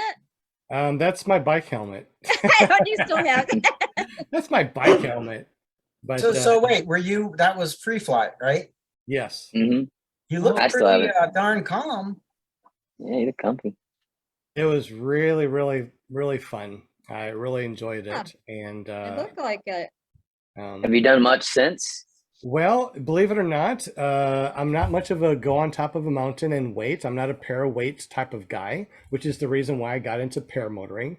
Free flight is fun, but the free flight that I enjoy is to be towed up in the air, release, and fly around because, hey, I'm immediately up. I don't have to wait for the right time or wait for somebody else. So I like the towing part. So we got a tow machine at the school. So if I want to be towed, I can get towed up to about 3,000 feet, disconnect, and just fly around and have fun in my free flight. Didn't you do an SIV? I did a bunch. Did 3 SIVs. And Robert did. Yeah, Robert did too. Yeah, going to be doing another SIV. Paragliding talk, yes. Every time that I get a new wing, I try to go out and do the SIV. So I got a couple of wings this year, fortunately/unfortunately. I got a hybrid skin wing from APCO, and then I got the F3. And those are really, really fun. They're much faster than my big boaty wings that I'm used to. And I'm starting to carve a little bit more and do a little bit more up in the air. I mean, obviously, I want to be safe. So I'm slowly going to the more carvy and unrated wings. Well, there you go. Wow. So who'd you do the SIV with? Did you do it with Andrew? Yeah. Mm-hmm. He's good. He's good. Yeah. That had to be scary when he's like, okay, now I want you to collapse your wing. Okay, the funny part is that the first year that I did it was 2019, where I was still weak from the stroke thing, right? So trying to pull the A's down, I was cramping, my shoulders were cramping, I could barely pull it down. I was like, this is like a pull-up, I can't do it. But as soon as you let go, poof, it opens up. So I learned right away that these wings want to fly, and no matter what you do to them, you try to collapse these damn things, they want to just keep on flying. So it really helped me be more comfortable in my gear, knowing that my gear is safe, knowing that, you know, I can pretty much do anything I want to, and that damn wing is going to stay afloat, really changed the way I thought. I mean, back when I first started, I was doing some really small S turns, thinking, "Holy crap, I'm doing wing overs! Look at me go!" And I was like, "Nope, that's not a wing over. That's an S turn." At the SIV course, where I really pulled and I started doing this number, and I'm looking down, and my wing is down there, and I'm way up here, and I'm like, "Now this is a wing over." It scared the crap out of me, but man, some of the most fun things that you can ever do is go to an SIV clinic. So a shout out to Andrew Fuller at Skylab SIV over in Florida. Man, he's going to be on the show at the end of the month. Yeah. I don't know if I should share this or not, but I guess I will. The reason why that he is going to be on is because he's I'm been excited. going to school for the last month, learning how to inspect and repair wings. Oh, cool. So right now Very I've sent everything over to Cloud9, but he might be the next person to send my wings to every year. Yeah, I think he mentioned that when he was doing my harness stuff. He said he was going to be doing some school. How do you like that harness? I love it. Oh, Will, I see your mouth moving, but you're on mute, buddy. Yeah, I get ignored better that way, I guess. Where do you go? I mean, where would someone go if they wanted to learn how to do something like that? You go over to Europe or To learn what? that's a niche to, you know, repair wings and sewing. I mean, he already knows how to sew and stitch and stuff like that, right? He's got the equipment. Yeah, he packs reserve wings and all that stuff. So he's really adding a lot of stuff to his repertoire. When is he going to be on, Linda? I know it's the last Monday of this month in January. I can't remember what day that is offhand, but whatever that Monday is. And Paramount, you're on mute too. 30th. Is it the 30th? Okay. Yeah, So- Bad Apples, he actually did like a free ground SIV course I got to sit in and kind of listen and kind of gain some knowledge from and, you know, understand. He's like, well, I can't remember every topic he talked about, and he would know. He's an SIV guy, but it was definitely interesting, me being in my first year. That was one thing I didn't know. So if you have a wing that's damaged or needs inspected, you send it to Cloud9? There's a bunch of different places. You just search online for paragliding wing yearly inspection. Cloud9 comes up, and a bunch of other ones come up.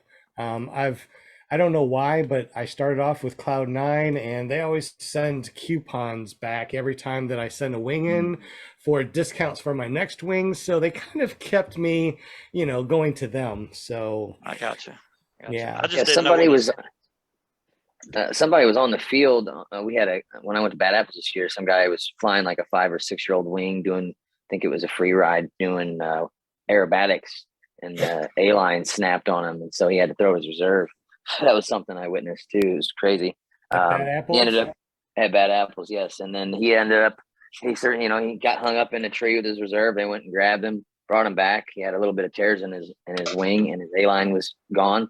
So I can't remember the gal's name, but she was there at Bad Apples. I believe she's there every year, but she repaired his wing on the spot, like basically. So Yeah, I know we actually went and got that reserve. Me and Tim climbed up the tree and got it. I saw the video of him coming down, but I didn't know why he came down. I thought he was trying to do some acrobatics or something. Yeah, So, his A-line snapped, and he got $100 reserve. Yeah. That Whoa. reserve is what saved his life. Come on now, it was $150. I'm sorry, he No, I mean- splurged. It was $150. wow. And then I found out later his instructor was my instructor 5 years before me. So he got trained by the same instructor 5 years before me. So I was like, oh, wow, cool. Like, it's good to know that you got some good training.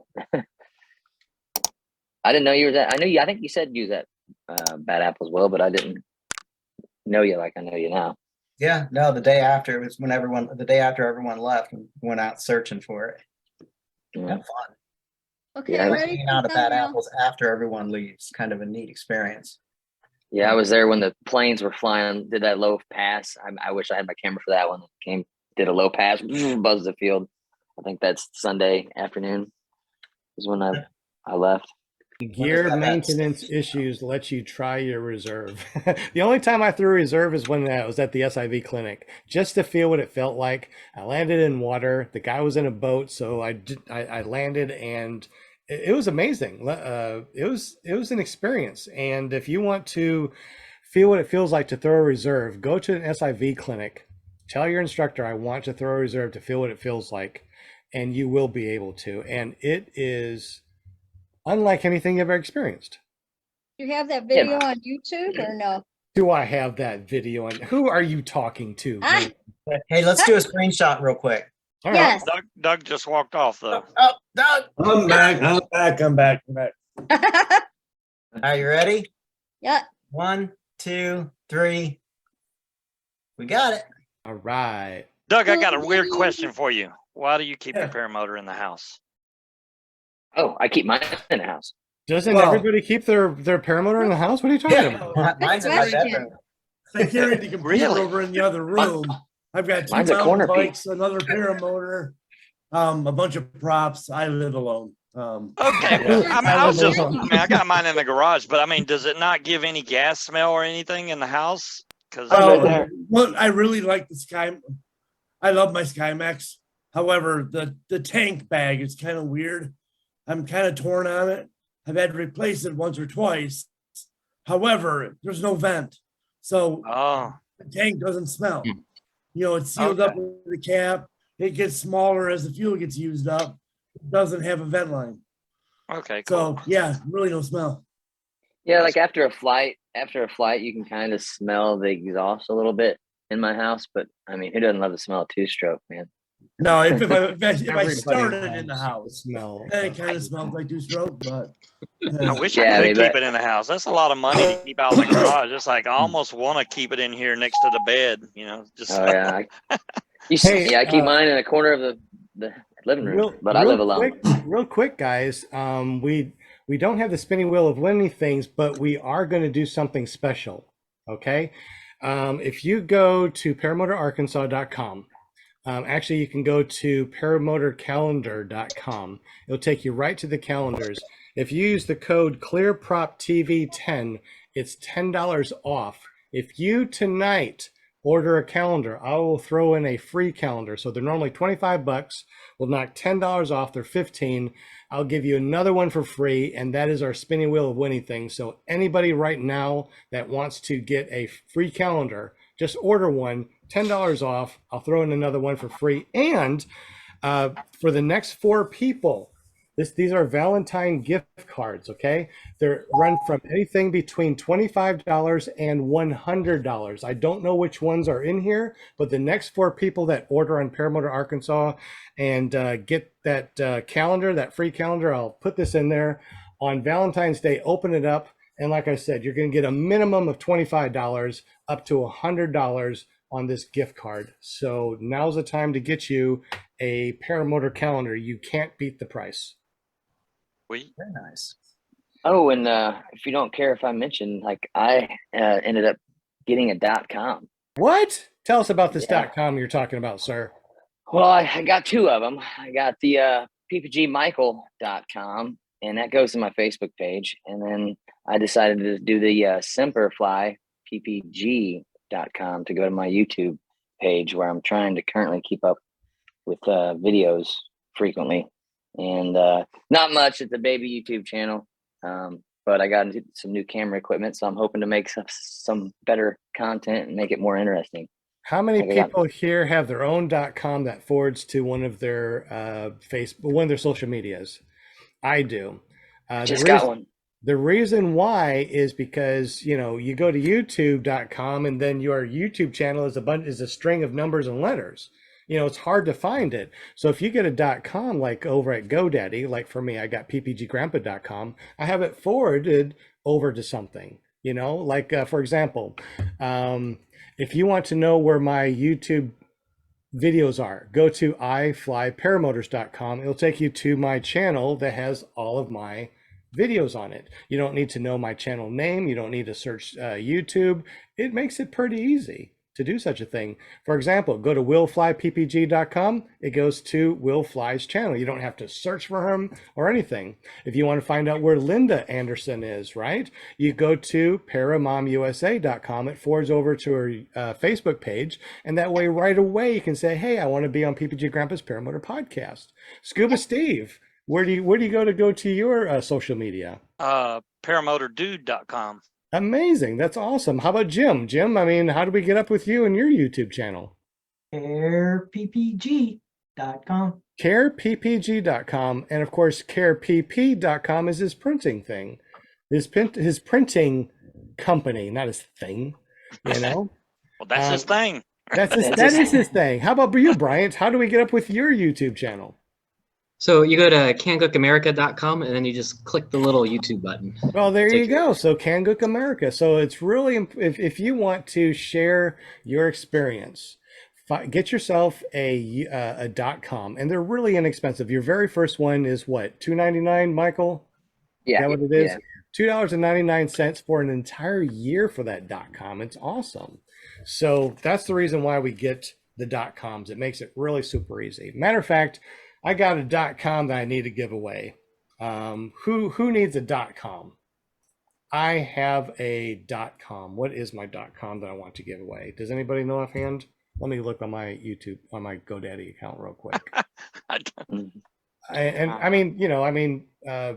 Paramotor Dude. What's that? Paramotorguy.com. Is that the one that needs to be done? Let's see. I got paramotorwoman.com. Bill H says he needs one. Who needs a .com? Because paramotorwoman.com is available. I can give it to you for absolutely free for your first year if you want it. I don't think Bill H wants to be paramotorwoman.com. Wait, he didn't say he didn't want it. See, let me scroll through here and see what other ones. Kent Stamey, remember Kent Stamey? I don't see him a lot, but Kent Stamey, you can find him at kentstamey.com. He's still on here. Yeah, what's he up to, I wonder? PPGJP. You know, he's on here, but he never uses PPG. Paramotor.com. Yep. If you go to 123ppg.com, that goes someplace else. We got PPG Josh for Josh Marsh. If you want to see him, you go to ppgjosh.com. Yeah. Who's all in the chat tonight? We got a lot of people in the chat. Deweese is a woman and she wants paramotorwoman.com. I love you, Deweese. Deweese, do you want paramotorwoman.com? We got that .com. Yes, darling. Darling, you need that. I also got a .com that says, my dog said that was rough.com. It's going to be a t-shirt place that has a bunch of, sayings for my dog saying, damn, that was rough. There you go. So if you want one, we got you hooked up. We also got theparamotor.com because we're going to be making our very own paramotor in the future, and it's going to be called the Paramotor. Deweese says she'll take paramotorwoman.com. You want that? All right. So Deweese, text me. You should have my number. Just text me and we'll get that taken care of. We also got Paramotor. Exciting. We got paramotorman.com and paramotorguy.com. Is there anybody out there that wants paramotorman.com or paramotorguy.com? If you do, when you order your calendar, let me know and I will give it to you. You got to order a calendar. Come on now. Angela's asking about paramotorfan.com. We got paramotorfans.com, but that's cool. It's going to our props section right now. We also got ppgprops.com that goes to our props section, but we're going to be working on that as we got more and more people or more and more companies that are getting up with me that want me to resell their stuff. We got a prop right now that spins up. It's nice and light like an e-prop, but has the thrust like a helix, and it retails for $285. So we're going to be putting that out soon. Yeah, burrs. We got a lot of fun stuff. So I do need to order a spare prop because I'm sure mine will break at some point, and then I won't have a spare, and I'll be mad. Don't jinx yourself, man. I know, right? Well, I mean, it's bound to happen, right? Everybody breaks a prop at some point.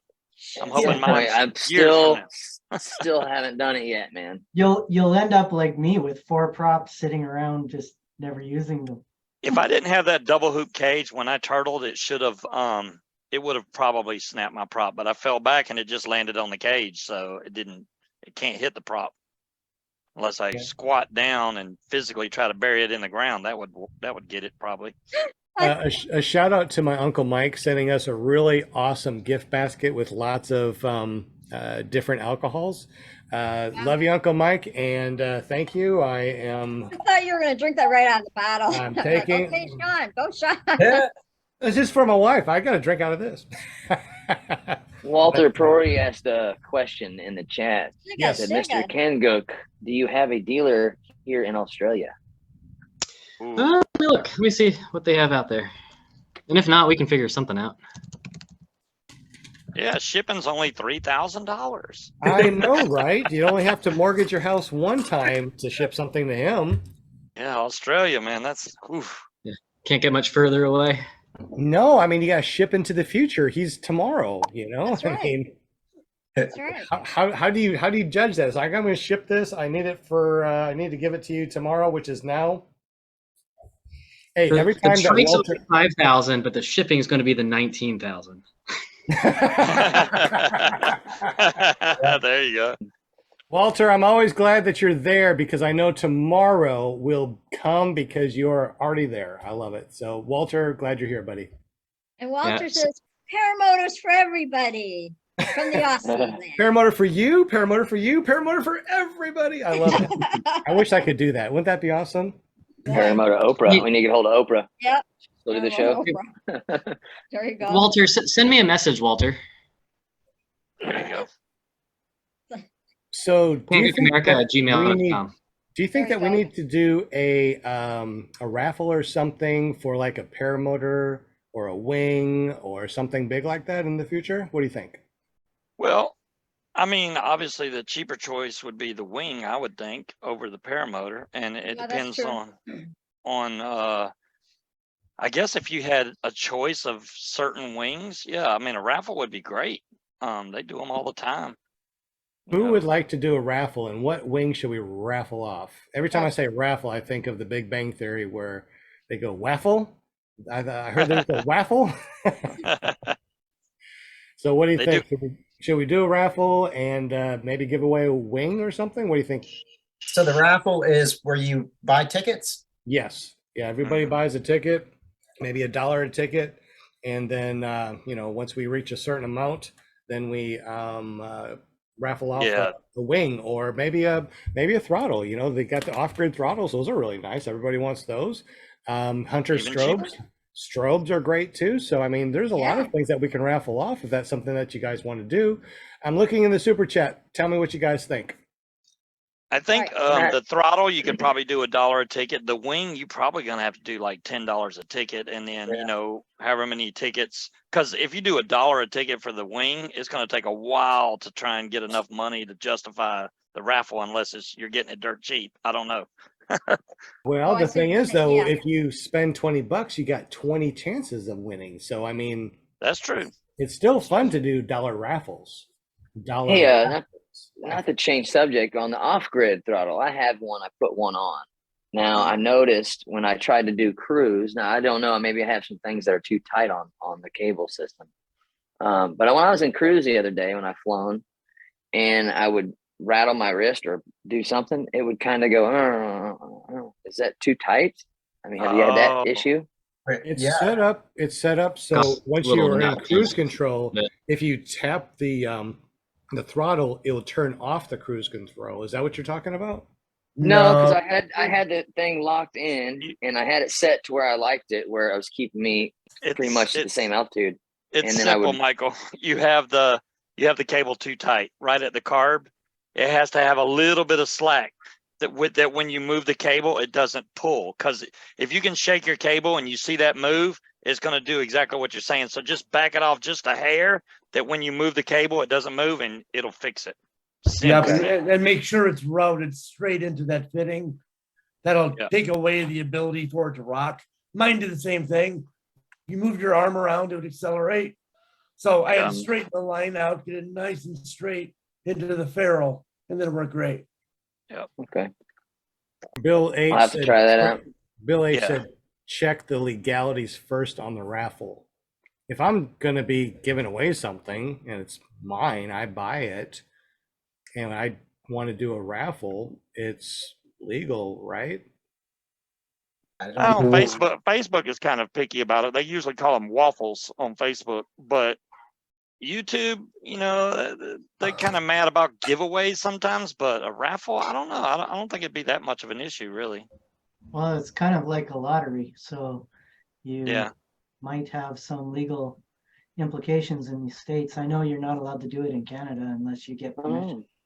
Yeah, there are a few guys that have done a raffle for a paramotor that ran into legalities for lottery and taxes and that sort of stuff. Oh, I don't know if it's dollar amount related or not. try to do something nice, and here comes Big Brother. That's exactly right. Yeah, I don't know. Bill H said maybe not for a nonprofit.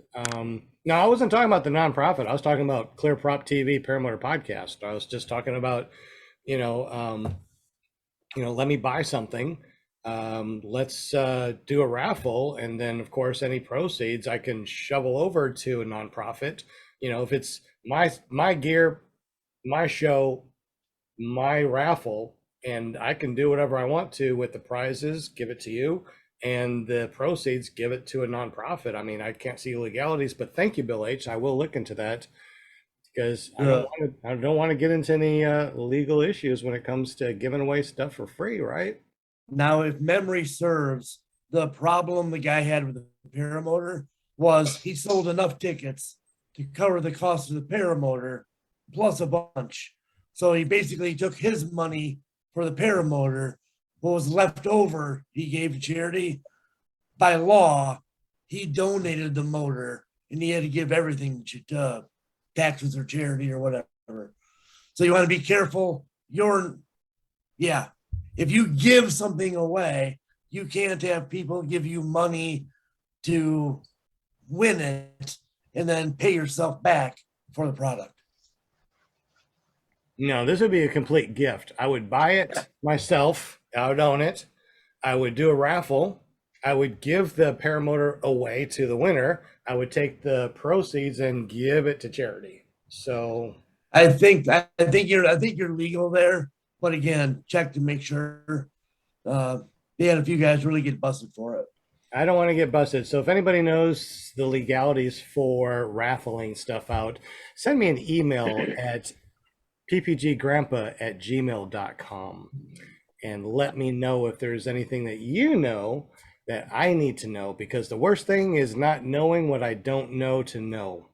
Well, I'm sure every state's different. So I'm in Arkansas, so if anybody out there knows Arkansas law, let me know what you think.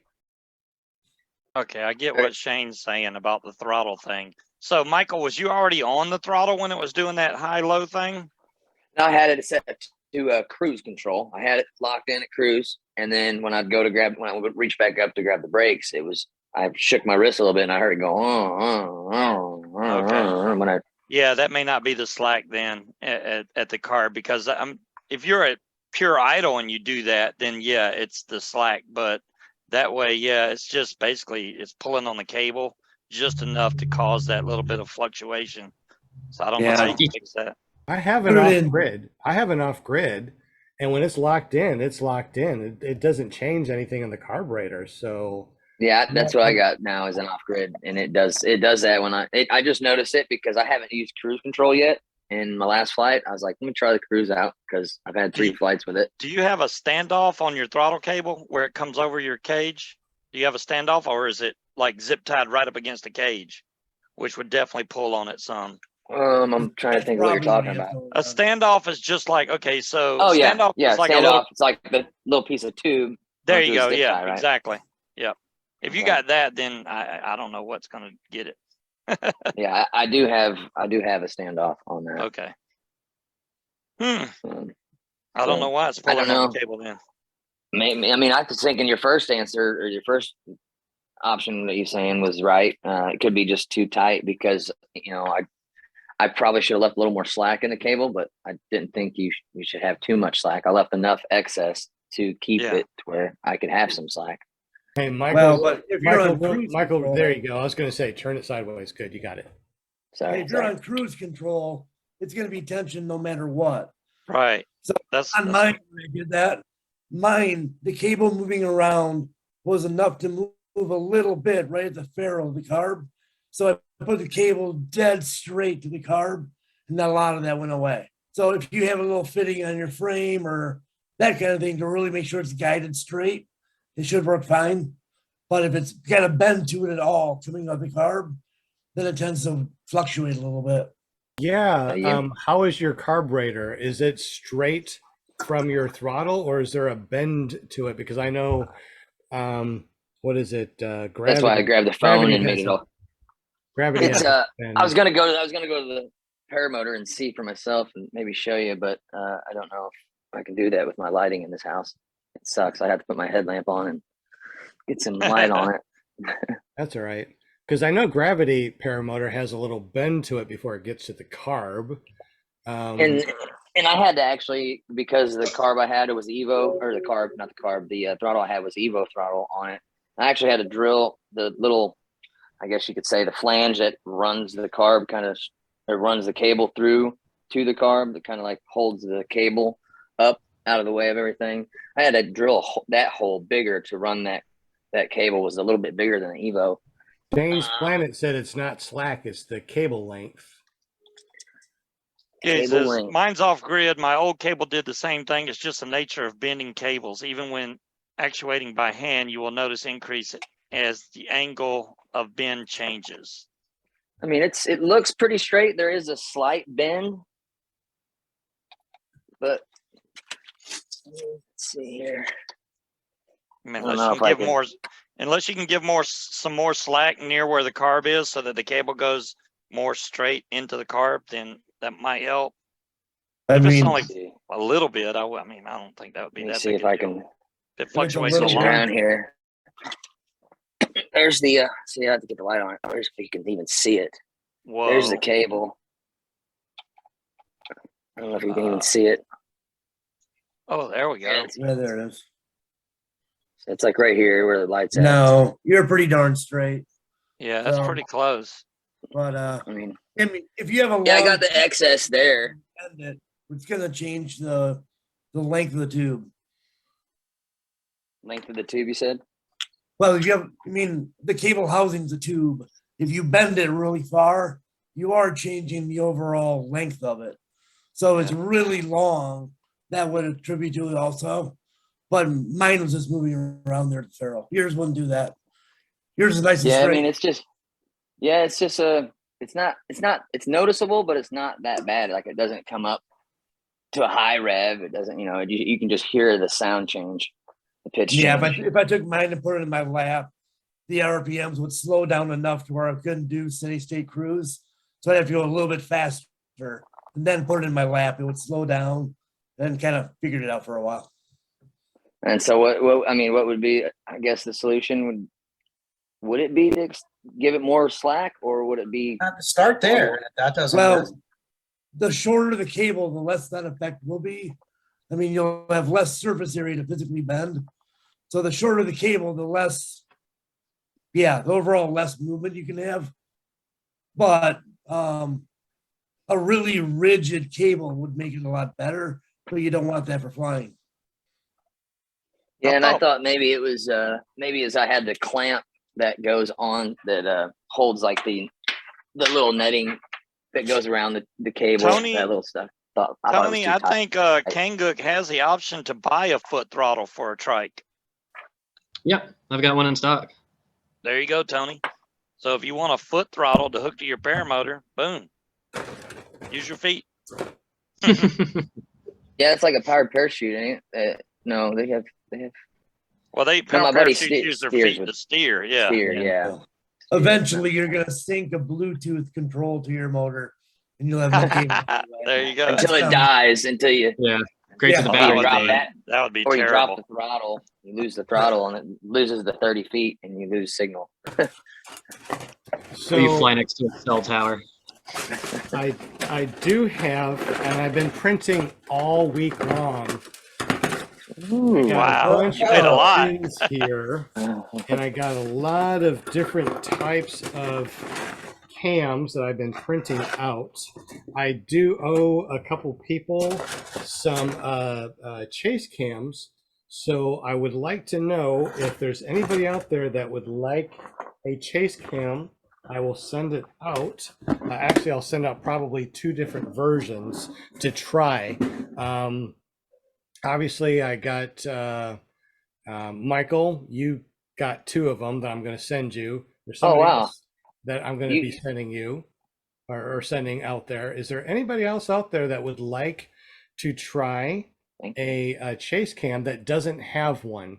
So if you don't, let's go ahead and do a I don't know, let's do a quiz. And the first person that says something in the super chat wins a chase cam.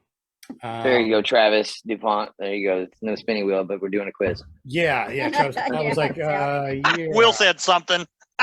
What did Will say? You said the first person who said something in the chat. Will Fly said something. I love it. Okay, so how are we going to do this? First of all, if you already have a chase cam, this is not really for you. This is for someone that never had a chase cam before that would like a chase cam and doesn't want to spend $100 on a chase cam. Well, how about this? How about this? This is even better. The first person that orders that free calendar and uses that code for the free calendar, I'll add in a free chase cam. So get yourself a free calendar, get yourself that calendar for $15. I'll send you not only the calendar, but I'll send you a chase cam. How about that? Does that sound good? Wait, and you get the one of those card things? Card things. Oh Yeah, the cards, the little You know what? Valentine cards. Valentine's card, yeah. Well, this is Am I- this is money. I mean, this is at least $25 all the way up to $100. So this is ordering. So yeah, if you do order the calendar, this comes into it. So Are we order- not supposed to open those till Valentine's Day, though? Correct. When the Valentine's Day comes around, open it up. Happy Valentine's Day. You'll be able to see everything from $25 all the way up to a $100 gift card in here, and you're able to use it on anything you want to in the store. So the next 4 people that buy a calendar, I will add in a chase cam too. Why the hell not? I'll add that second. There we go. I'll add in that you order a calendar. I'll give you a second calendar for free and a chase cam if you put in the notes that you want a chase cam. And you get a chance of winning $25 all the way up to $100. The next 4 people only. There we go. Happy spinning wheel of winning things. Paramotor Arkansas, PPG Grandpa's Paramotor Podcast, ClearPropTV, and ParaTalk.org. Of course, our sponsor, CarePP.com up in Canada. Yes, I said you, Mr. Jim. You are the bomb diggity. And Bryant, of course, with Kangook. I gotta love this right there. Of course. KangookAmerica.com. Check it out. All right, so Cool.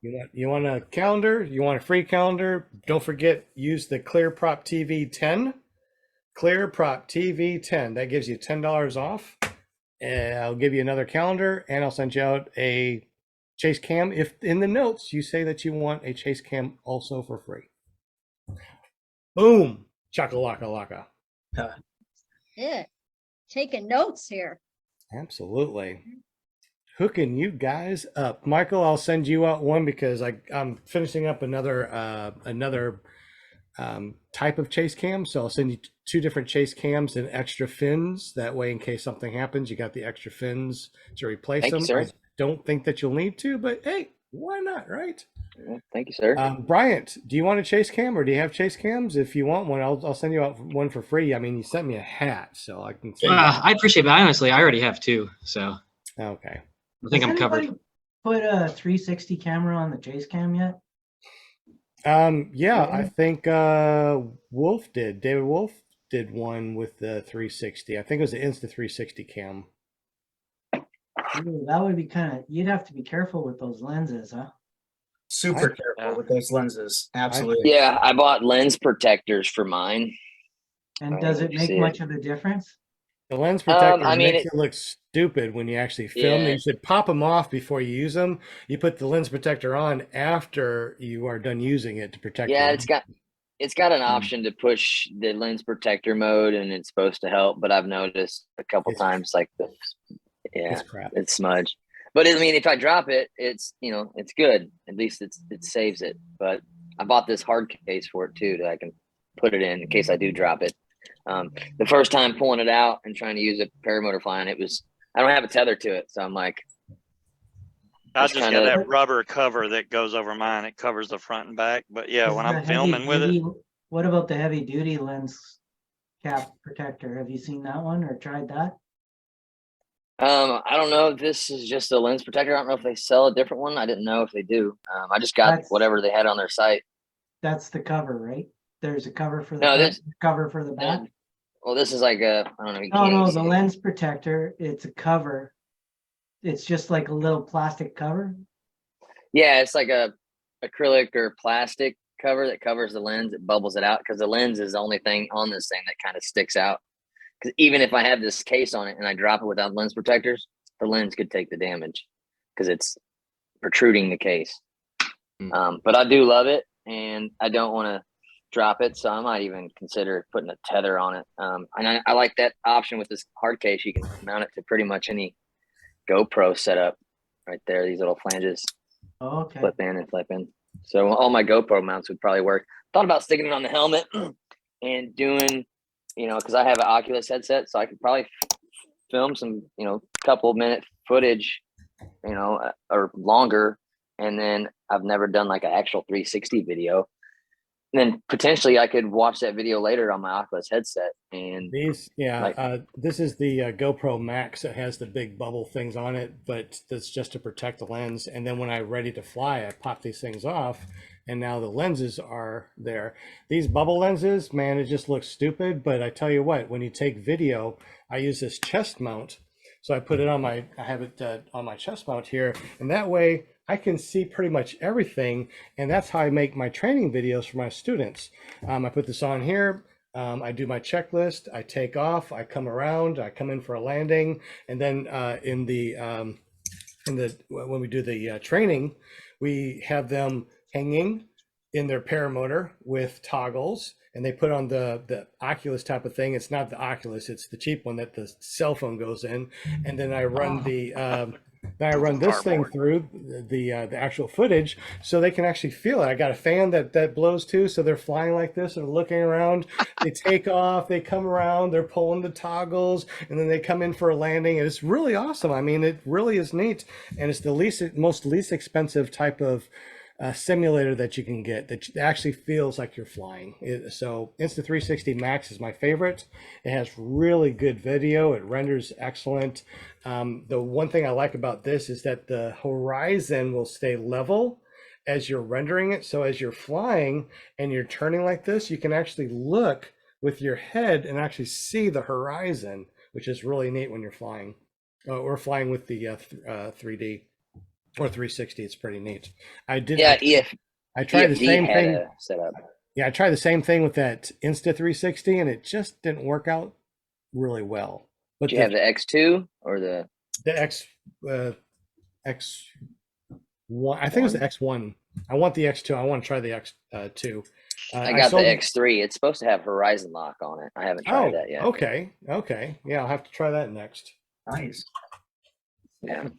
Got me like the mode. horizon lock. As far as Insta360 and GoPro goes, I'm Insta360 all the way. Are you? Why? What's the Not much difference? trouble with my GoPro. Well, namely for me is when I push the on button, it stays on. doesn't have an SD card error, and you have to reformat your SD card. Yeah, I So mean, far. it's just no, it's not perfect. I mean, you're gonna have some situations that are just like any other camera, but no, it's been a good camera. The X2 has. Yeah, I like both of them. I mean, I like my GoPro because I started with one, and then I just got the X3, so I guess their newest one, and I'm still playing around with the setting. The editing on the X2 with the Insta360 software is so much easier. Really? Oh my gosh, yeah. I might have to look into Insta360 3, and they seem like they got a lot of really interesting features on the 3 that the 1 did not have. They just updated it. The 3's got a bigger screen on there, I think, than the 2 does. But touchscreen. Yeah, I hadn't even had the 2 that long, and then they came out with the 3. I'm like, really? After I buy the 2, then the 3 comes out. Well, I wonder Hey, what the let's see, batteries Brad. are. I wonder what the difference in the battery life is with the bigger screen. The 360 cam lasts for 2 or 3 hours, where my Insta 360 lasted for 20 minutes or something. Wow. So I get a lot more bang for the buck. The battery on these are a lot bigger. It's waterproof. This is the battery, and I got 2 batteries, so I have them both charged. I mean, they're pretty big batteries, so I can take this one out, put a new one in flight, and continue for another 3 hours. I don't have enough gas to be able to do that, but the batteries last forever on these things. They're really amazing. Let's quickly switch over. We got some things, some not questions, but a conversation going on about chase cams in the super chat. I noticed Travis was talking about his chase cam crashes into the motor almost every landing. So Mine's too short. so what do you guys suggest about chase cam Line length. running into the paramotor? What do Mine's you too guys short. do to fix that? Mine's too short. Mine's too short. Mine's too short. I don't have a chase cam, but I would say the line's too short. Well, if it keeps on running into the motor, we can lengthen it up a little bit, so when it comes in, it comes down closer to the ground, or it's a little bit higher and it misses the motor altogether. There's 2 things to that as far as I figured out. Okay. 'Cause I had the same situation. The line's too short, and also don't forget it's back there. And by that, I mean, you know it's back there, keep running until you're ready to turn around and face that puppy so it doesn't hit your, now, it was spooky to me when I first used a chase cam, because I would turn around and here would be this thing coming right towards my face. And you forget it's there because, I mean, it doesn't seem to have any effect on the wing. So you totally forget it's even there until you turn I think around. the rule of thumb is the length of your chase cam line should be 2 feet longer than the lines from your risers to your wing. If you make that 2 feet longer, that way when you come down, the chase cam will hit the ground just before you touch down, and then you should be all right. You can also check how where your chase cam is by kiting your wing with the chase cam. I've kited my wing with the chase cam numerous times to adjust it to where I want it to be. So that's something that you could do also. I may try that because I haven't hooked mine up yet. I have it. I just haven't hooked it up yet. Yeah, I still, yeah. I would like to My new try it video out. is coming out tomorrow, and I show how I hook my chase cam up. Cool. I'll check that There out. you go. 'cause And how do we get to your YouTube channel so we can subscribe and hit that bell notification? You go to willflyppg.com, it'll take you right there. Excellent. So make sure you go to willflyppg.com, hit that subscribe and that bell notification so you can see how to set up your chase cam. How is your paramotortip.com going? It's still there. It ain't going anywhere, but it's still there. It's like your reserve. Yeah, that's right. You're in the back seat, and that was it. It looks like people are going to go watch football and people are leaving us. So it's 9 o'clock. We've been chatting for 2 hours. I can't believe it's been 2 hours already. I know, man. Yeah, I know. We It didn't goes even know by. what we're gonna talk about. I know. What are we talking about? Paramotors, chase cams, trikes, all sorts of fun stuff. Yeah, this was fun Raffles. tonight. And 2 hours went by like boom. Yeah. Well, that's good. So I'm really glad that Doug Martin came on. Haven't seen you in like a long time. You seem like you're doing well. Glad that you joined us. Scuba Steve, you're still here. Bryant from, hey, look at this. Kangook America. Yep, there he is. I'm glad that you joined us. Paramom is always here. She's been booking people for the show. I mean, she's booked people all the way to March already. That's amazing. So we definitely thank you for that. Will Fly is always here helping out in the background and foreground. Jim is definitely always helping us out with the decals and printing of calendars, et cetera, et cetera. Michael is always in the background making noises while eating. So Sorry, I seen you mute me earlier. I'm like, I gotta do something better than just make noises. I mean, you gotta give me a task. There's always one in the crowd, you know what I'm I saying? I don't want to be that guy. we And, always have so much And fun. Joshua's making a chicken coop. So Yep. Josh, if you're listening, next week, we want to see the finishing product. Yes. We want to see the finishing coop, product. dude. We want to see the coop. And I love fresh eggs, so please email me your freshest eggs every single day. That's right.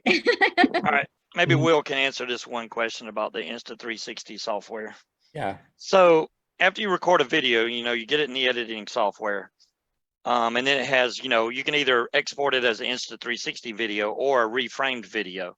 Now, from what I can see or think that you do, you would add it, like, say you want to point in a certain direction. You look in that direction, you add a keyframe, and then the camera will focus on that. And then if you want to look somewhere else, you hit a keyframe and then you click, I guess, on the picture and the camera will swing around to there, or how's that work? Well, there's something called, yeah, I guess you could do it with keyframes, but there's something called direction lock in the settings that you can use once you get the direction figured out. If you click on direction lock, I can't remember which tab it is. Like there's 3 tabs on the right side or 3 things you can click on. Okay. And there's only a few choices, but direction lock, try that. Okay, I'll try that. I use that a lot. I've never exported 360 yet, so I don't know much about 360, but I do what you're talking about. It's like most of my videos are in one direction that I want to focus I got on. a few 360 videos and they always, I can't spin the video.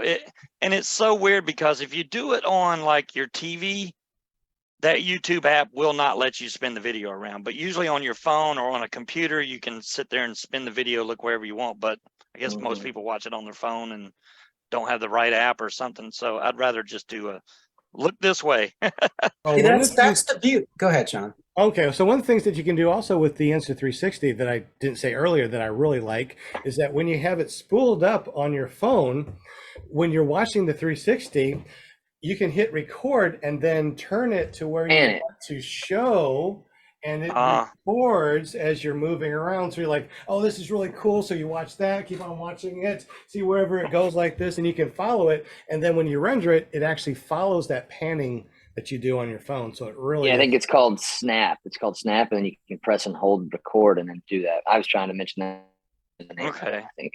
Yeah, there's just so many things you can do. It's like, I'm like, whoa, it's too much. I got a Insta360. Well, don't sound so excited about it. I know. He's like, I got one too. You can do fake It's a little bit. You can do.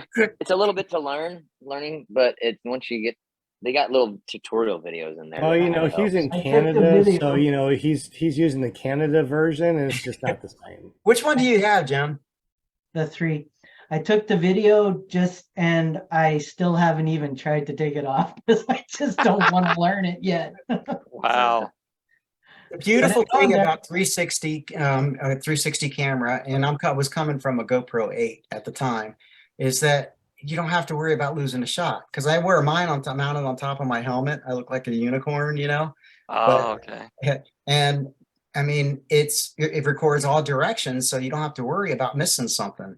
And that's just freaking beautiful. Yeah, I do like the quality. Has anybody tried putting it on the frame of the Paramotor? I did, but it bounces around so much, it's not good. And there's so much vibration, it kind of messed up the mount too, and I lost a camera that way. I've seen a lot of people take the selfie stick and they just tape it to one of the arms and they take off with it like that. And then they just stretch it out as they're flying. Well, I never thought about that. Here you go. And this is what I do, is that you have it on your selfie stick. Think about it. You're holding onto your brake toggle, right, with a throttle. So your other hand, you hold onto the brake toggle with your 360 on the selfie stick. So you take off, you're flying around. Now you stow your brake, you take your selfie stick, put it underneath your seat, and now there you go. See, I had done it differently. I'd put the selfie stick, collapsed it down, stuck it in my flight suit, and then I stuck the camera up in my other pocket of my flight suit. And then when I pulled them out, I put them together. It was a little too much for me because nothing's tethered. So GoPro 5 session. I see it. Yeah, the man. Now that's my like. If I picked a GoPro camera, that thing is rock solid. I mean, it's not real good quality or anything like that, but it lasts forever. Yeah, good quality, and it's great for chase cams because it's so tiny. But that's where I'll mount if I'm mounting one on my frame, I'll mount that one. Does it bounce Have any around of at you all? guys- Do you have any problem with the mount or anything like that, or the No, vibration? I don't. It's actually, it's on a strap, a Velcro strap. So Oh, I see that, now. Okay. that absorbds a lot of the vibration per se. Oh, So that's the strap for your foot. That's a foot strap that you wrap. yeah, you gotta think outside of the Awesome. box. I didn't even think about that. Yeah, that's amazing, dude. Yeah, I'm gonna I have to do mean, that. Did you I try did the 360 like that? No, but the Insta360 would sit above that, and I'm not real comfortable with that above the hoop like that. Just yeah. So the X3, I noticed. I don't know. I just tried it out with a 4-wheeler ride with my family just the other week, and you can see me taking all the bumps. But with the X3, I think the stabilization is better than it used to be. I'm not sure what the X2 is like because I haven't had one. My first one was the X3, so I mean, I was doing a 4-wheeler ride with the selfie stick, holding it while Hey, riding, Will? and you. How do you attach it to your helmet? to my helmet, just the GoPro sticky mount on the helmet. Are you talking about my Insta360? Yeah. The GoPro sticky mount? Oh, it's got a screw on it? No, it doesn't. It's just the sticky mount. You got to make sure you get the real 3M stuff. And don't go cheap on your stickies. Yeah, but you got to have some kind of adapter to be able to screw it into the Insta360 because the GoPro mount's not the same. You're right. Well, hey, and if, then I have that adapter, the Okay. the GoPro to the Insta360 adapter. Well, the 360 adapter is just the regular, what do you call that, shoe or whatever, like you would use for a regular cold shoe. Yeah. Okay. And so I bought this extra I paid extra for this. I think it was like $46 or $50, but this has got that screw in the bottom where you can take the selfie stick and screw it into that. And it's the hard case. Why can't you do it So on you could just do that to the regular camera, can't you? But yeah, you can do it to the regular camera as well. So I used, where is it? The selfie stick's got and I think the GoPro mount, like this is what came with my GoPro. It's a metal one. And I one day I collapsed it and I cut myself with it. So I don't like using it, but this is a GoPro one and I can just stick this one right in the Insta without the case, but Right, the case so- allows you to do it too. What's the difference between the case? I mean, why would you need? Well, the it's got case that cold. It's got that cold shoe on it. So like, I got this GoPro mount here. It slides right in there. I have the thing in right now. Oh, 'cause I okay. can't So it's a slide it in. GoPro adapter. Okay, that makes Yeah. sense. So you can do it both ways. You can do it okay, this I way got or this way. It was like, hey, I got all these GoPro attachments. Why not buy it? Because then I don't have to buy any new attachments. I kind of just use the different attachments as a versatile Which one thing you got, instead. Doug? Thank you, You've been holding Grandma. that one. So has anybody, Sean had mentioned, your brake toggle. Anybody tried a DJI? Yes, I have that. Yeah, I got one of those, and I hold that in my hand, and I I take do. off that. On the Yeah. brake handle, it does fantastic. I Yeah. love this thing. So yeah, I it works would fantastic. drop mine. I guarantee I would drop that thing. What is Originally, that you're talking about? Originally, but That's a the originally Osmo Pocket. 2 zip ties, but now I hang on to it. But it's got a gimbal on there, so vibration's not an issue with that thing. I mean, it No, literally has a it's gimbal on the top. fantastic. So yeah, you're No. not gonna get vibration with it. Let me. What was that me- mount again? This right here is absolutely amazing. So let me tell you something. So this There has it the is. best stabilization right here, but it also has this. It's a Bluetooth that you can connect to your mic, and it already has a dead cat on there. So when you're filming and you're talking like this, the audio is so crisp and clear, and you can look at anything that you want to. But when you have this connected to your boom right next to your mouth, it sounds like you are sitting in a studio filming or talking, or like a voiceover. These are amazing. Did you buy that separate, or did that come with it? This all came together, so I can. Does. I got other adapters in there. It even came Really? with a what do you Yeah, call I it? don't have those adapters for the Bluetooth thing that you're talking about. I don't know what that is. So So Yeah, I what's got the dead cat mine didn't Bluetooth come with a adapter? that. little So- stand too, like that came with it. I mean, I got the whole bundle when I got this because and I got the extension down here too. So this is an extension that allows for more things too. So So that's not 360, right? That's point. yeah, Oh, this that's a point. Yeah, this is the stabilization. This is like the what is this called? Gimbal. Yeah, so it has a stable 3-axis gimbal on it. Yep. So when you're flying, it's 100% stable. No matter what you're doing, it stays stable like this. And that's for the GoPro. And no, this No. is the DJI. I've heard That's- good things about that's a it. camera. Yeah, it's a I've got to DJI find that Pocket case 2. somewhere. It's a 4K, and like I said, with the Bluetooth thing that's right next Yeah. that you can put on your boom. I mean, it's Bluetooth. I mean, you can even put it right here on your what you call it and do your videos. But when you're That'd be- flying, you put it on your boom, and with your little dead cat there, it sounds like you're just in a studio. It's really amazing. That would be amazing for tandem flights. So I could have my tandem passenger have the microphone. I need to find that case. So now I have some internet searching to do. I didn't know that case existed.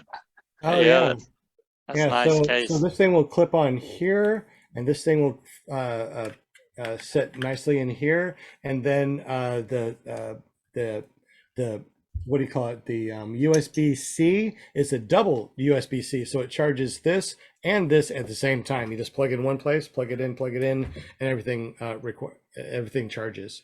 See, my whole night here is worth it because I learned something new, and I have to have that. Yeah.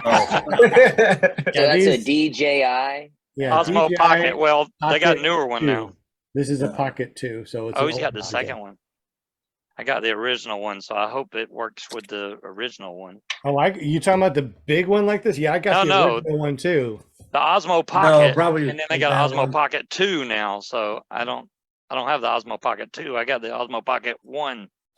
Oh, I got the original Osmo, the big one like this. Oh yeah, the big And to put a phone in. Yeah. No, not to put the phone in. No, it Oh, had its okay. own camera and stuff. It kind of looks like this, but massive. So it Oh. had the big head on it, but it did the gimbal thing, and it was great. But man, I tell you what, having this small and be able to take off like this, and having this on your little on your boom mic, man, you can do all sorts of fun videos with this, and you can put a selfie stick on there, so you can really send it out there. Yep, there Yeah. it is. Oh, they make a Okay. white one now? Oh, yeah, you got to have the white one. You don't have the white color, do you? I don't No, know. No, you got to have the white one. It gets too dirty. Uh, I have to have one of those. Yeah. I'm looking for the Yeah, price. Michael, yeah, it does active track too. So you could like highlight somebody and the camera will just follow them, or you could put it on Okay. your desk and it'll follow you around. It's pretty cool. Yeah, they're showing active track now. Yeah, so the reason why I Yeah. got this was to make videos where I could put this on a stand and walk around and do videos where it actually tracks me and it follows me. And with the Bluetooth microphone, your audio is amazing while doing this. So the X3 has something like that, but it's called Me Mode, and you can put it on you or whoever, and even in the app.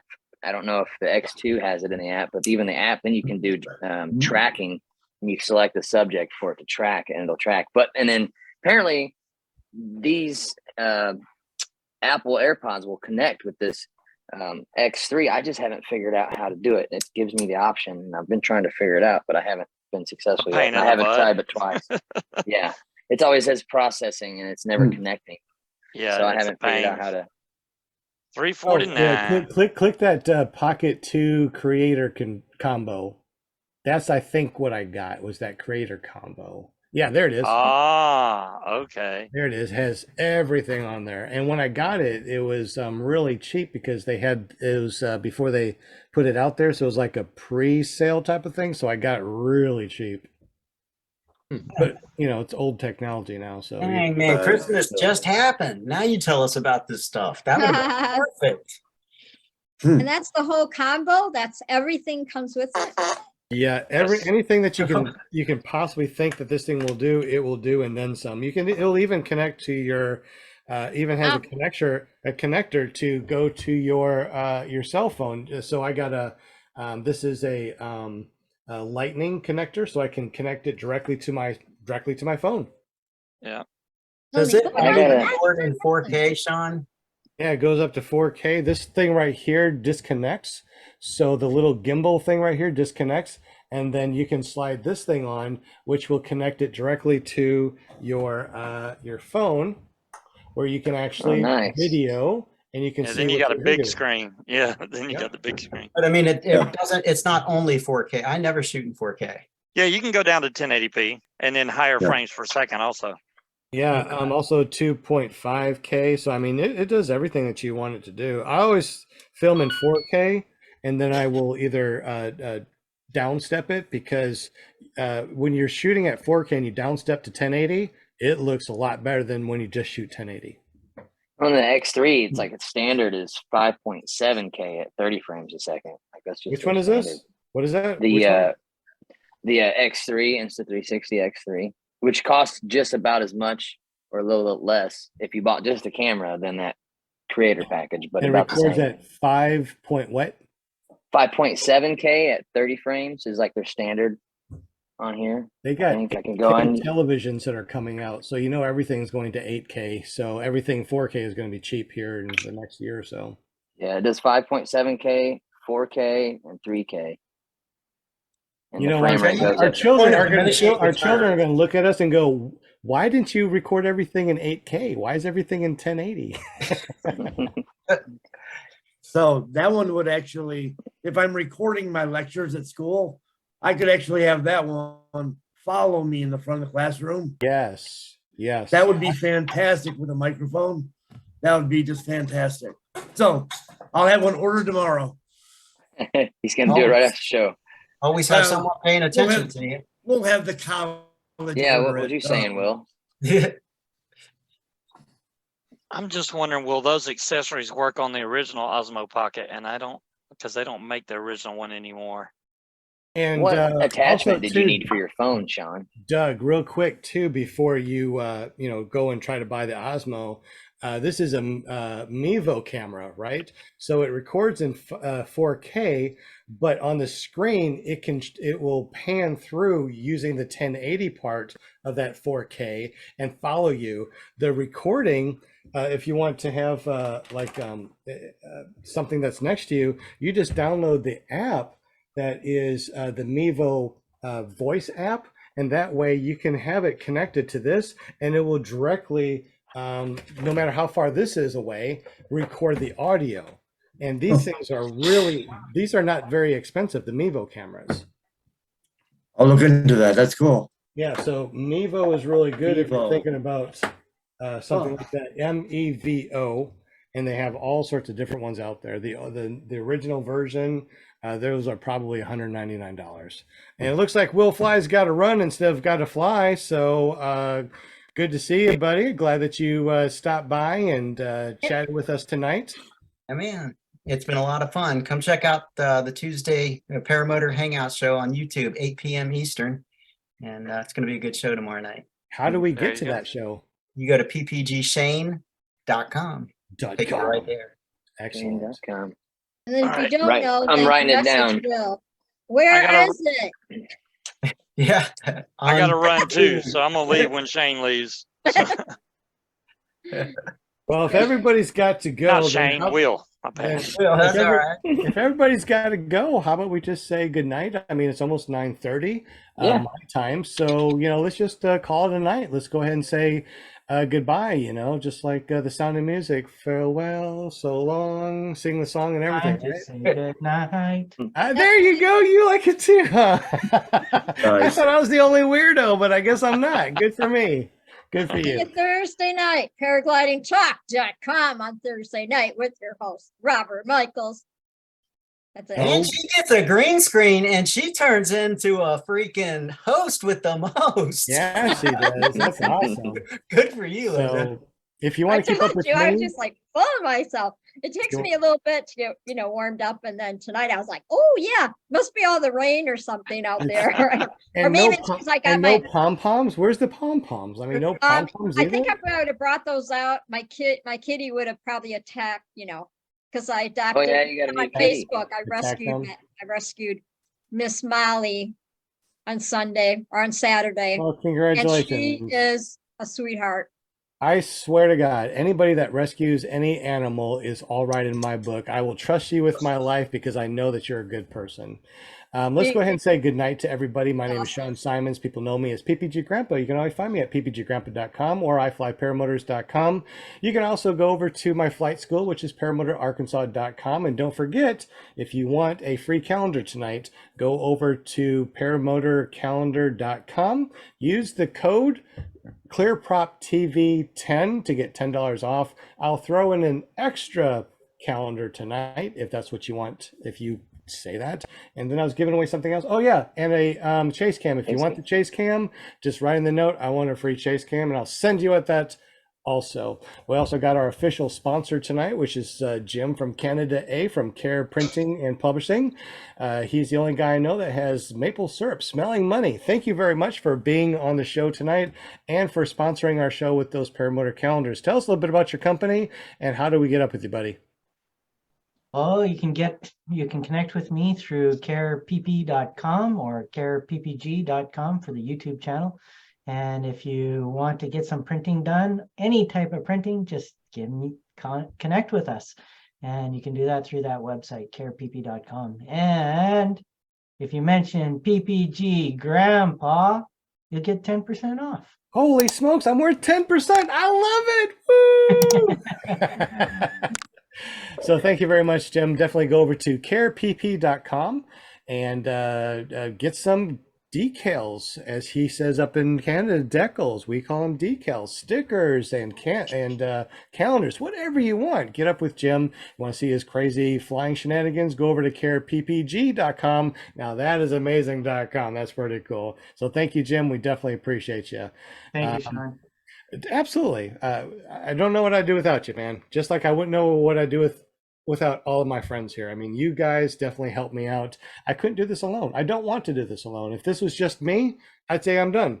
But this is a whole friends thing, and I really like that. Speaking about friends, we got Will Fly from willflyppg.com. He also has paramotortips.com that you're going to be working on in the future. How does that work? Oh, I don't know.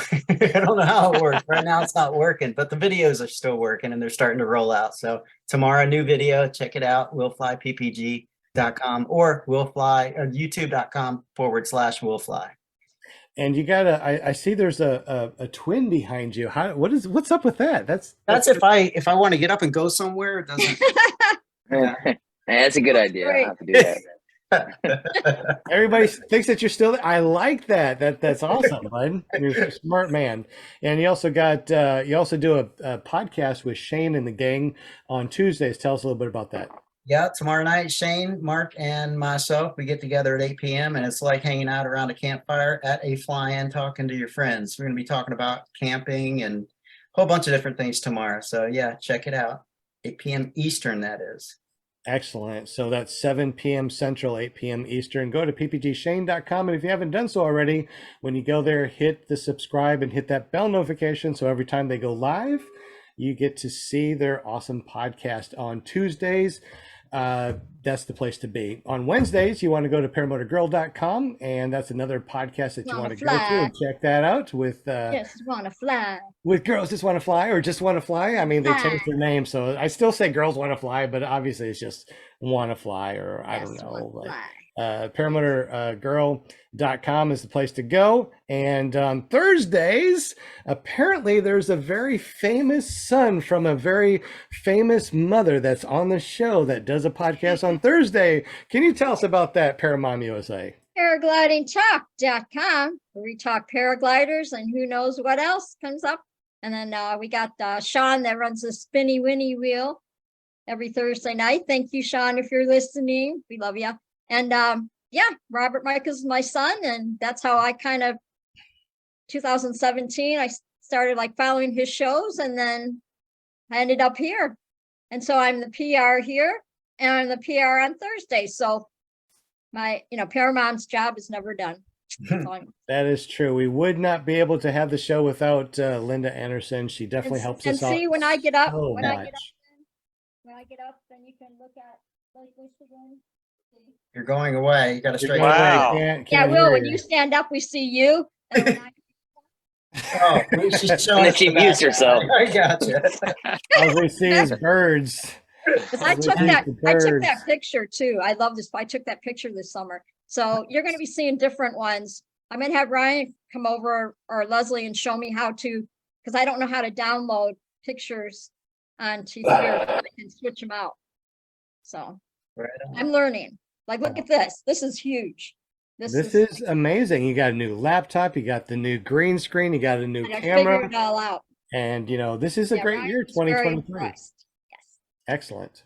Well, thank you very much, Linda. We wouldn't be able to do the show without you. You book everybody. You got people booked all the way till March.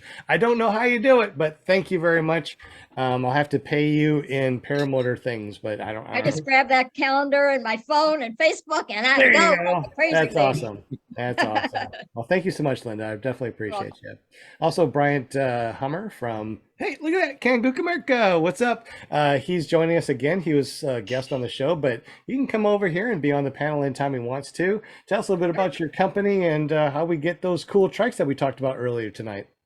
Yeah, thanks for having me again. It was fun, as always. So kangookamerica.com. You can email me at kangookamerica@gmail.com, and I'd love to tell you all about it. So just look me up. If you're in the Wichita area, Wichita, Kansas, we have aircapitalppg.com for training as well. So give us a yell.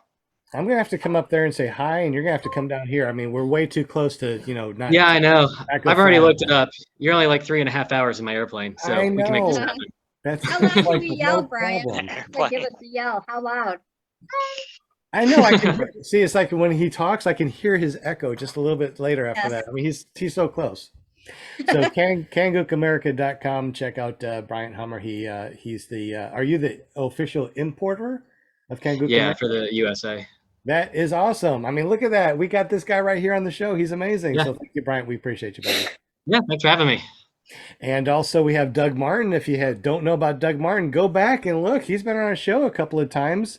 He had an incident on Valentine's Day, and he's recovered, became a trike pilot, and now a tandem pilot. So he's able to bring people up in the air and show people how amazing this is. Doug, thank you so much for hanging with us on the show. How you been, man? Way better than I should be. So, Praise the Lord. Praise the Lord. well, really, that's my standard answer. So, but Excellent. great being on for the night. Thanks for having me, and I'll chirp in every once in a while.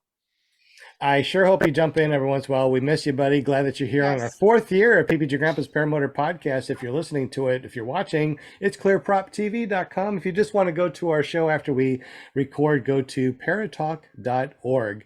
We also got Michael Crotchet. He's been one of our guests in the back a couple of shows ago. He's been on the panel ever since, and he's been eating and snotting ever since. We're glad that you're here. How you been, buddy? Good. You're gonna have to give me a new task besides making noises, but I'm good. You can check me out. My Facebook page is ppgmichael.com, and my little baby YouTube channel is semperflyppg.com, and just kind of getting the new 360 cam and up and running, and so hopefully soon I'll have some good footage going, good content. Well, I love that name, man. That's a cool name. yeah, Thank you. Slemper Flip. See, you're chopping it up, Marine. Come on. Thank you for your service, SEMPERFLY.com. Michael. Thank you for your service. Yeah, so I was in the Marine Corps back in the 80s. You were in the Marine Corps when? 06 to 2010.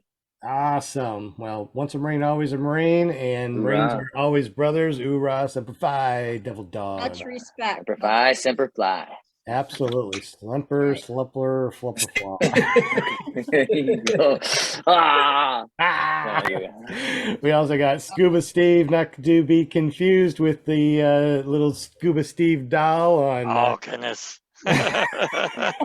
Or maybe he is the doll that we see on the movies. I don't know. So, Scuba Steve, thank you for being on the show. You were a past guest, and now you're on the panel like all the time. We see you all the time, man.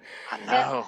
You also Hopefully we get a got- lot more Show flying on in. Friday. I hope so. You got like another channel too that you do lots of vaping and stuff on. What's that all about? That I do every Friday night Eastern Standard Time. I mean, you can either go to paramotordude.com, or if you look up Scuba Vapes on YouTube, that'll take you straight to the channel. So if you're interested in getting off of smoking, come watch. I'd love to help you out. And I'm Fun. gonna give y'all a dad joke for tonight because anybody that was wondering about my shirt. Yeah, let me see It the says, shirt. I never forget my dad jokes. I store them in my database. Nah! Not big dish. Oh my God, There you that's go. too much, man. Too much. Oh my God, I just almost fell off my chair. Holy smokes, that was amazing, Boy. Scuba Steve. I love Yeah, it. I can't even top that one. I don't Now, know. now we're done on that one. Hey, okay, I have a joke then. Okay, I Uh-oh. got a joke. I said this many years ago on the show. So if you've been following us and you were listening to it back in the day when Never Trust a Skinny Chef Shane was on and always told jokes, I told one. So here's my joke. Let's see who can guess it. All right. What did the potato chips say to the battery? Can't believe I've forgotten this. I know you remember it, right? Something You free remember- of charge. What did the potato chips say to the battery? If you're in the super chat and want to guess, go ahead and put it out there real quick. Until then, I'll send you a free bag of chips. No. I'll tell you here in just a moment, but I just want to say thank you guys so much for hanging out with us. I know that you guys could do anything else in the world, but you decided to hang out with us for almost 3 hours on this podcast. So definitely thank you, Jim. Thank you for everything that you do with the calendars. Michael, thank you for everything that you do in the background, talking for hours during the week about different things. So thank you very much. Doug, I'm so glad that you're doing well and that you're recuperating. This is going to be the best Valentine's Day ever coming up for you, I'm sure. So I'm very happy for you, Scuba Steve. You're an awesome guy. Thank you for everything you do. And you're helping people stopping smoking. That's amazing. So definitely appreciate that. Bryant with Kangook America, man, he is helping so many people out there with getting some really good quality paramotors and trikes, being the importer for the United States. Thank you very much for everything that you do from KangookAmerica.com, ParaMomUSA.com. She's really helped us out a lot. If you want to be on the show, she will book you. She will find you. She will stalk you until you say yes. Yep.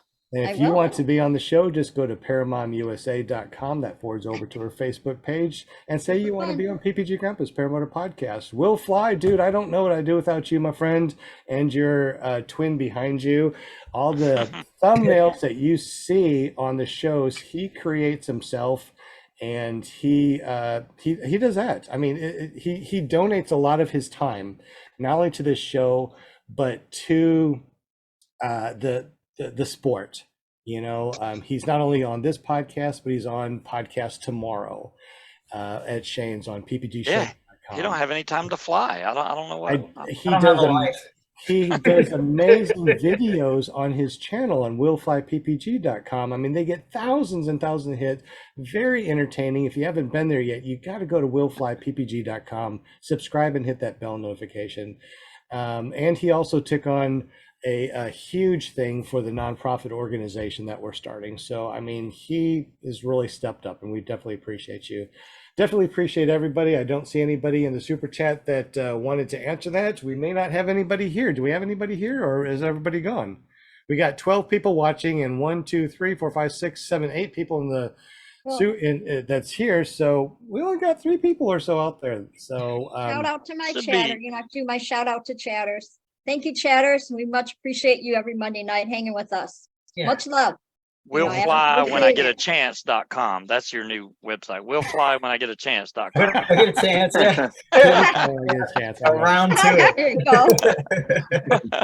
You want to watch this show live? Just go to iflyparamotors.com. Check out our paramotorarkansas.com store where you can learn to fly through Paramotor Arkansas. You can grab a calendar, wings, paramotors, anything that you want. We have it on the store at paramotorarkansas.com. Tonight only, if you buy a calendar, you get $10 off using ClearPropTV 10 as the code, and I'll throw in a second one for absolutely free. If you want a chase cam, in the notes, just say, I want a chase cam also, and we will hook you up. So what did the potato chip say to the battery?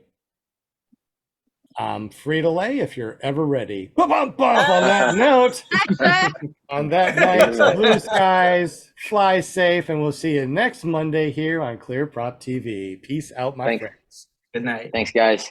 Good night. That's Good great. night. Thanks. Thank you for listening to the end. If you enjoyed the show, please hit the thumbs up. And if you'd like to hear more, then click the subscribe button and you'll be notified when new ones come available. Have a great evening.